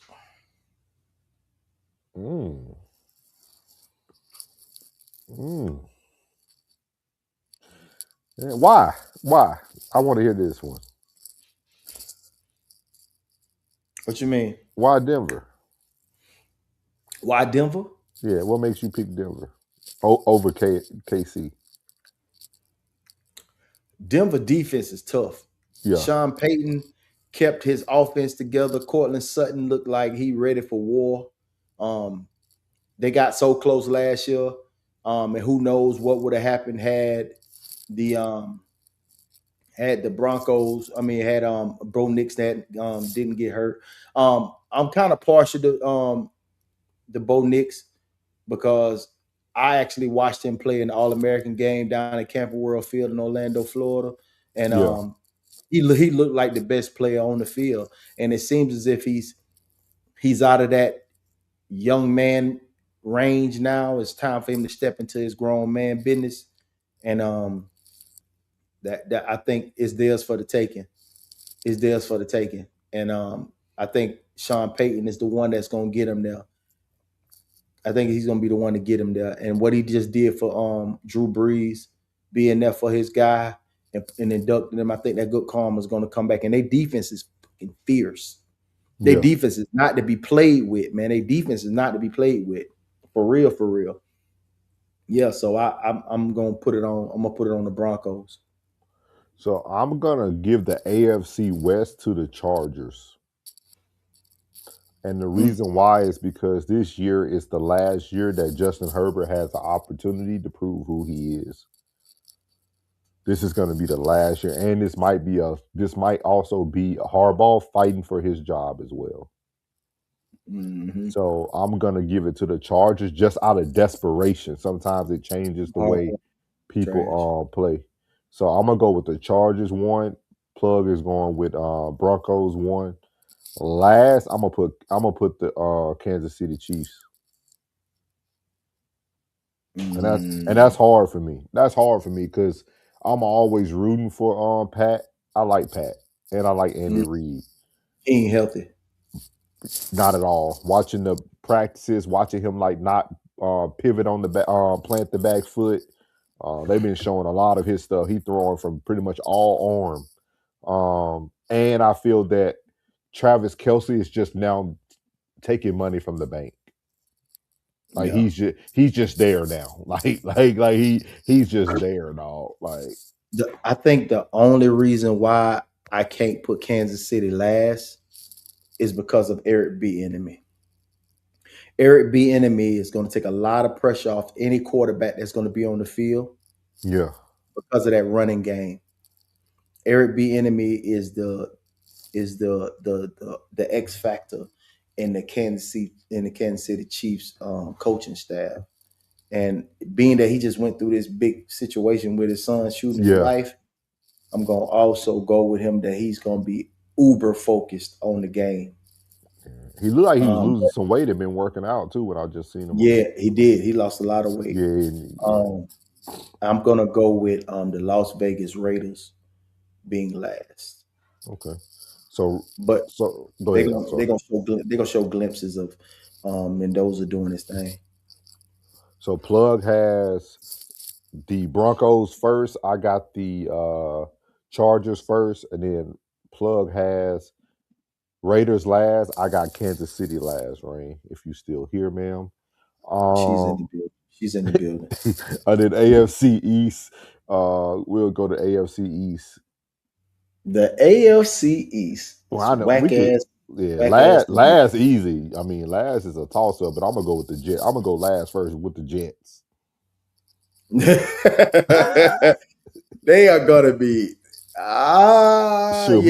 Miami could tie with them, Plug. They can both I don't know about their pass game, but I like Malik Willis, and if anything goes sideways, I like Quinn Ewers. Quinn Ewers did look good at the end of last season. As much as people don't believe in him, he got a chip on his shoulder. So I'm not gonna put them last. I will definitely go Jets with you, and then I'm gonna jump out the gym with first place. We both Buffalo Bills. Oh, never mind. Okay. Buffalo Bills. Okay, I'm definitely going New England first. I think the year that they had last year, they'll ride into this year with it again. Drake May. That wasn't a shabby campaign, man. They schedule was weak as fuck, man. I'm telling Yeah. you, it ain't gonna look the same. See, I look at Buffalo almost similar to how I looked at the Chargers. I think again with the coach losing his job last year, McDermott, Josh Allen has to do something this year. Mm-hmm. Like Josh has no. But I'm gonna jump out there and say New England. Plug got Buffalo. I got New England #1, but we both got them Jets finishing last. Okay. Now let's go to what is it like the second strongest division in the AFC? You see, Gunner said, I'm gonna unsubscribe if y'all see the wrong thing for the North. What you mean? You might want to go ahead and unsubscribe. he Ohio. He Ohio. Okay. So he either Cleveland or Cincinnati. Yeah. I'm gonna the one that's going to win the AFC North. I gotta go with the Baltimore Ravens. I gotta go with the Baltimore Ravens.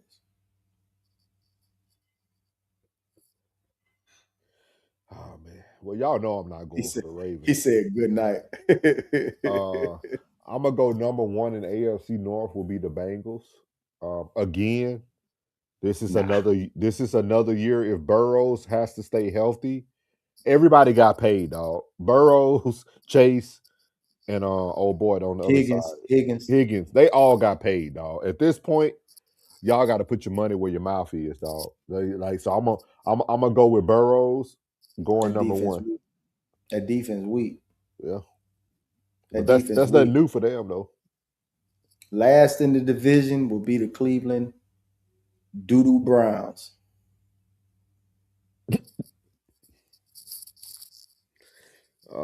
Yeah, I'm gonna go Cleveland last.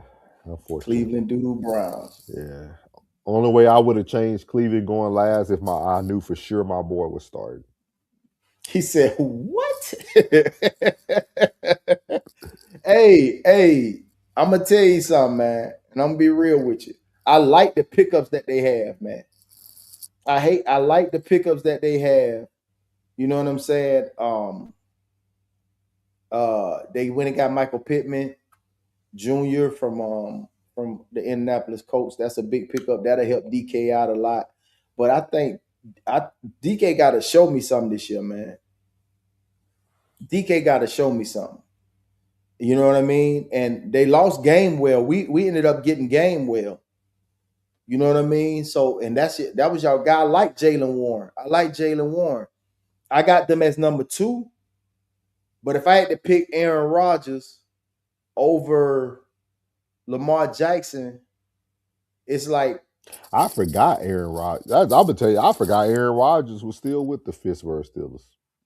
Yeah, Aaron Rodgers still with him. But Mike McCarthy is not a leader of men.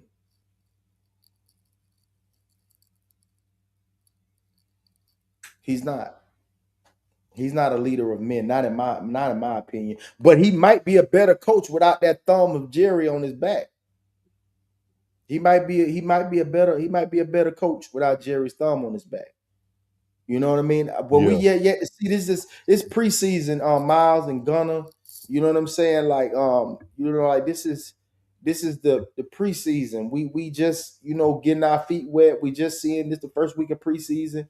So we'll see. We'll see, man. I'm not doubting that Aaron Rodgers is the leader. He's definitely a leader. It's just that he's old, bro. You know what I'm saying? Like this is his last year, and he might go out with a bang. You know what I mean? And but I truly believe this will be Mike McCarthy's last season as a head coach in his hometown. Well, not too far from Pittsburgh, and Dave Canales is going to take that job. Either him and second place I got taking that Pittsburgh job is LaFleur from the Cardinals. Okay. Yeah, so Plug got the Ravens, I got the Bengals, and then we both got Cleveland going last. Who do you got coming out of the AFC? Coming out of the AFC, I'm jumping out on the ledge here. Because it's a close second. It's a close second, but I got them Buffalo Bills coming out there. I got them Buffalo Bills coming out of there. Then I got Denver, and then I got Baltimore, and then Jacksonville. It's going to be out of them four. I got Jacksonville coming out the AFC. I think Jacksonville, with their youth, but then also their coach.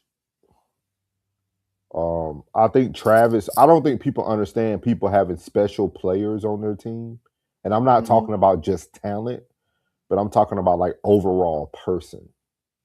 Hey, Gun Show. I'm gonna make you a deal. If the Browns beat the Ravens, now listen, I'm gonna be dead ass with you. You know what I mean? You can come back here and hold me to it. August the 16th, 2026 at 8:47 p.m. Central Standard Time. If the Browns beat the Ravens, I'm gonna buy you a hat, snapback, fitted, whatever it is. I will put my email in there. You can hit me up at Big Plug with 2 G's on both of them, BIGGPLUGG34@gmail.com. If y'all beat the Ravens, and I'm talking about 2-0, and I stand on that. If y'all, I'm gonna send you a fitted or a snapback to your front door. Fanatics. Only thing you got to do is just drop the email and send me your hat size. Either say you want snapback or fitted, and I'll send you straight. Put your address and I'm gonna send it straight to your door. Fanatics coming to your door. And don't worry about the hat I pick. It's gonna be hard. Hold on. Hey, I got you. Any hat I pick, my boy. Any hat I pick, my boy. Look here. You can trust my lid. You can trust my lids, boy.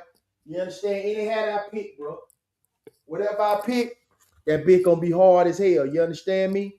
Any hat I pick, trust me, it's gonna be hard as hell. You understand me? Yeah. Any lid I pick, you can trust my judgment, bro. You can trust my judgment. I'm gonna get you. Yeah, I know. Yeah,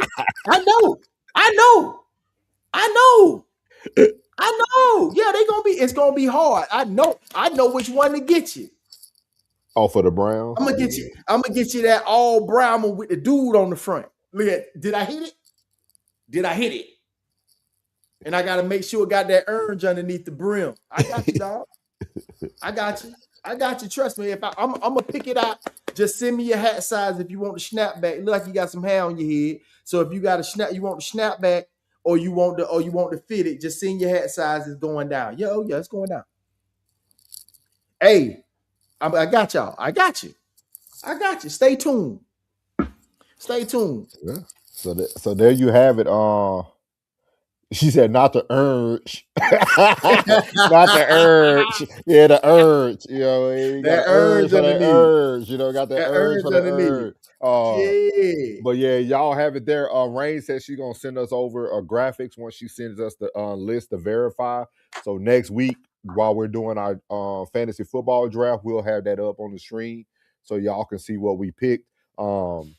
We really appreciate y'all, man. Y'all need to tune in next week, man, for the fun, man. Because the fantasy drafts are always interesting, man, to see how people actually pick their teams, how they think about it. I can't wait.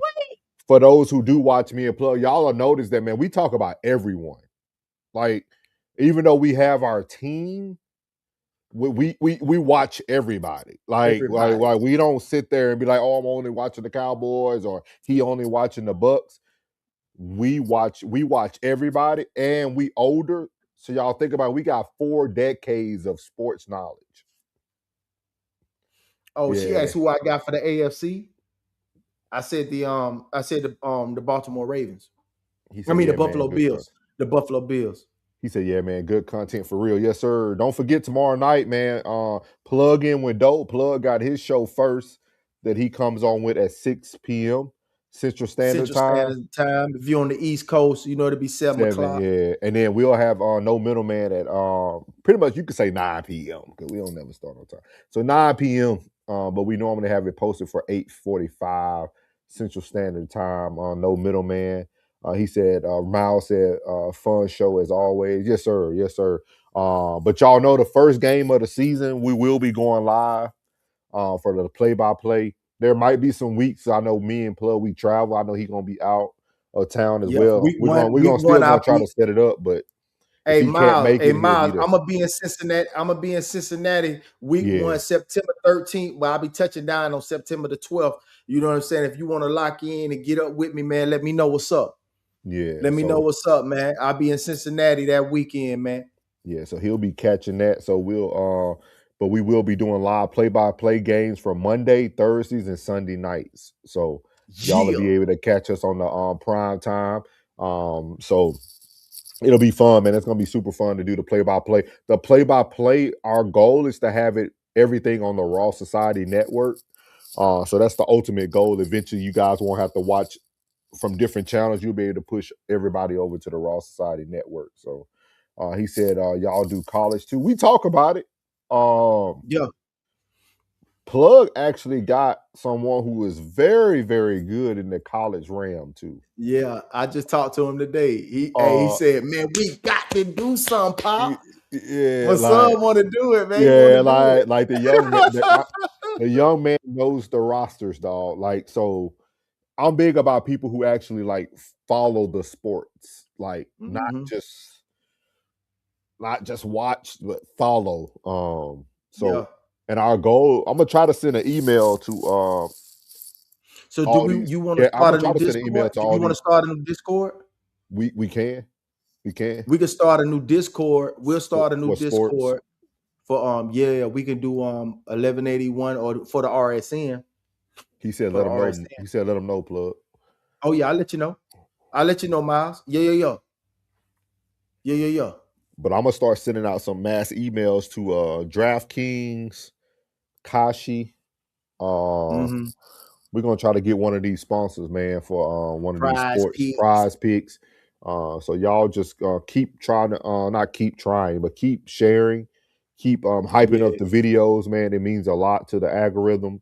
But we're gonna send out some emails to these companies, man, because again, Gun Show, you just got here, but Soul's batting 1,000.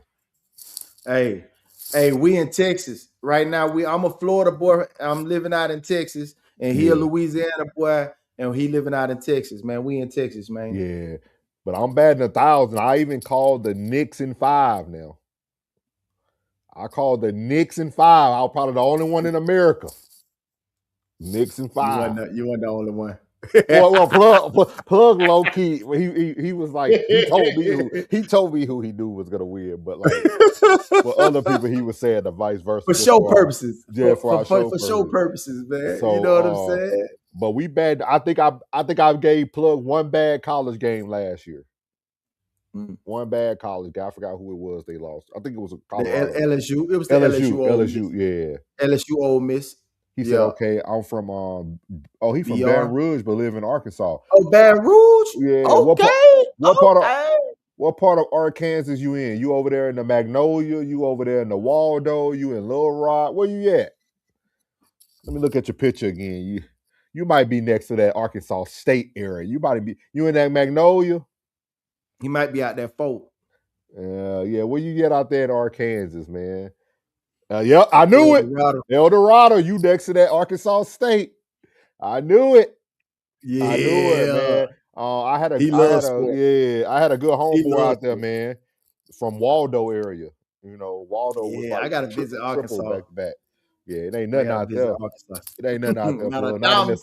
Not nothing. Nathaniel. You know what I mean? When I used to go to Waldo, the cops and fire department closed at 8. And you had to go to the old lady to go to the liquor store. And all she sold was Seagram Gin, Bumpy Face. That's it. That's them $2 cups. She had them $2 cups. See, he said nothing out here at all. Yeah. Hey, ain't nothing wrong with that. Them boys be out there. Yeah. Them boys be out there thugging though. But yeah, man, we got a lot in store for y'all, man. A lot in store for y'all. We are excited about this football season, man. Excited, sir. man. I'm finna order me a ton of jerseys, man. I gotta get mine in. Yeah, gotta get my jersey game back on. He said I'm a PM in the plant, so my job moved me here. Nothing here at all. Nothing wrong with that. Hey, get that paper though. Project manager. Yeah, get that paper. Hey, one thing you gonna learn about souls and plugs. If it's about a bag, we with you. Ching ching. I just want a book bag. I don't need a duffel. Because you know what I'm saying, most of it gonna be in crypto. Yeah. That's why you see us so happy over here and so calm. You know what I'm talking about? Yeah. He said, I'm gonna have to hit you up, Gun Show, next time we come down to the boot. You right by my hometown, Shreveport, man. You ain't far at all. You ain't far at all, man. But man, you got anything for him, plug, before we head out of this thing tonight? Hey, as he already told you, tomorrow we got plugged into the door at 6 p.m. Central Standard Time. You know, me and Doe coming in. Pow, pow, we got one lined up for you tonight. We getting it set up this evening to go ready and live for y'all, man. Hey, always keep God first. Don't worry about the problems. When life throw you lemons, be a professional lemonade maker. We'll catch you on the next one. You dig? Is that your new one? That's your new one? That's it, professional lemonade maker, man. Every time we shake them off, man. Remember that old young blood? We shake them off, shake them off, shake them off, shake them off, shake them off. Let me pull them up, though. Let me pull them up, y'all. For everybody who new here, man, we getting a lot of new people. That's Uncle Plug TV right there. You see it on the stream, man. Y'all make sure you go subscribe, like. If you like the Raw Society Network, man, you're gonna like myself, Rain. We all keep it real, man. We're gonna give it to you. We're gonna give you the content that you like, man. But this is him. Do you got it broken down? Your plug-in? Yeah. So you just hit. The only thing you got to do is hit the playlist, right, hit the mix, hit the mix, and just let it ride, man. Hit the playlist, hit the mix. Go back to that story time one, man. If you ain't got nothing, you ain't got nothing to do, nothing to watch, man. Just go ahead and jump on that story time one and ride that bitch out, man. I promise you, man, you're gonna enjoy yourself, man. It's good, man. It's good, wholesome content, man, with gems in there. Tell you a lot about myself, man. So you'll see why I smile so much and why I'm so happy, because I didn't weather the motherfucking storm, you did. Yes, sir. And this is also Rain, man, the other part of the Raw Society Network, man. Y'all make sure y'all tune in. A lot of y'all were over there today for her Radar with Rain, which was a great show. Great show. Yes, it was. It was. This is Rain right here. So y'all tap in with Rain, man. So a lot of great shows on deck, man. A lot of great shows on deck. Plug show was great this morning too. Y'all need to go watch that. He even got up and danced for y'all towards the end, man. Y'all need to go catch it, man. That's Plug catching the spirit. You know what I'm saying? I caught the spirit. You feel me? Yeah. So life is good, man. Life is good, man. Like Miles said, man. Raw Society on Raw Society Network, man. We got content all week. Best channel on YouTube. Appreciate you. I'm gonna get with Dr. Els, Miles. I got that email, man. I'm gonna get over with him so we can get him on. Joe laughing at us. He that's said, my yes, brother. sir. That's my little brother right there. Yes, sir, man. We appreciate y'all, man. Again, for everybody who's tuning in. Next week, man, fantasy football draft, man. Let's go. Everybody ready for this league? You know what I mean? Let's go, man. I'm taking it. I gotta get Scotty, redemption. I'm on your ass, Scotty. I gotta get redemption for last year, dog. I was great in one league and horrible in another. I need to balance it out this year. Hey, Hey, y'all, Plug got me last year though. That picks was horrible.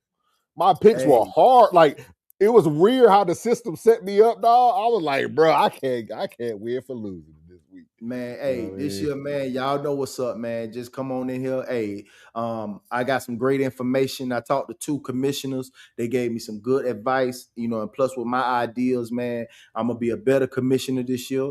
Ain't gonna be none of them sucker ass trades going down this year. Yeah. Hey, I'm on top of everything. Yeah. I'm Hawkeye the whole draft. Everything.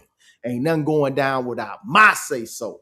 And I got to do it right because I got to protect the integrity of the dead ass serious fantasy league.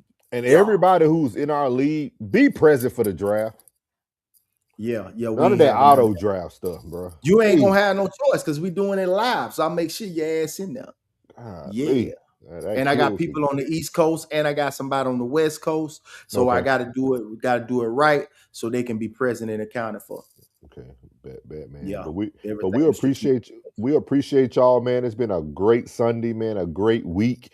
We're gonna be starting off next week strong. Well, tomorrow again, we're gonna start out with Plug In with Doe at 6, and then we're gonna switch over to the No Middleman in the afternoon. I mean, late night. So y'all tune in, man. We got some great stuff in store for y'all, man. And we're gonna end on this new bop again, man. We'll be back next Sunday. Season back, pressure back, souls, plug, Talk heavy. talk heavy. New season, new smoke, everybody gotta prove it. Big stage, bright lights, now show me how you move it. Sunday night, recap, break it down, no excuses, live play, by play. Every drive, every movement, who built for the pressure, who fold when it's hot, who really a contender, who just talking a lot. From the bayou to the turf, yeah, we cover every spot. Football ain't the only game, we talk everything that pop. Kick out, chin strap, whole city on edge. One loss, turn the favorite to a coach on the ledge. The vision on the line, everybody want the crown, but that preseason hype get real quiet when it count. Quarterback, controversy, somebody losing their seat. With rookie came hungry, veteran feeling the heat. Big contract sign, now the pressure increase. You want a superstar money, better play like a beast. Red zone, fourth down, crowd hold their breath. Too many drill, that's where legends get tested. We don't watch highlights and pretend that we experts. We watch every snap, then come back with the verdict. New season, new smoke, everybody gotta prove it. Big stage, bright lights, now show me how you move it. Sunday night, recap, break it down, no excuses, live play, by play. Every drive, every movement, who built for the pressure, who fold when it's hot, who really a contender, who just talking a lot. From the bayou to the turf, yeah, we cover every spot. Football ain't the only game, we talk everything. Souls got the question, plug, gon' challenge the tape, no safer pins when the numbers look fake. AFC loaded, NFC got dogs. Everybody look dangerous till December get hard, but we bigger than Sundays, don't get it confused. NBA, college, boxing, breaking news. Trades hit the wire, we already on go. Playoffs get crazy, we already know. No cheerleading, now we call what we see. Your favorite player struggling and say what it be. Your team go crazy, give credit where it due. This sports talk for people who actually watch too. Live play, by play, lock in. Sunday recap, lock in. Division picks, lock in. Breaking news, lock in. Who got names? Who got names? Who got names? Who got next? Who got next? Who got exposed? Who took the money then forgot how to perform? Everybody got opinions when the cameras ain't on. We keep that same energy when the scoreboard come on. Season back, new smoke, let the argument start. Souls and plug breaking, every matchup apart. Every score, every story, every name, every sport. From the bayou to the turf, we talk what really matters.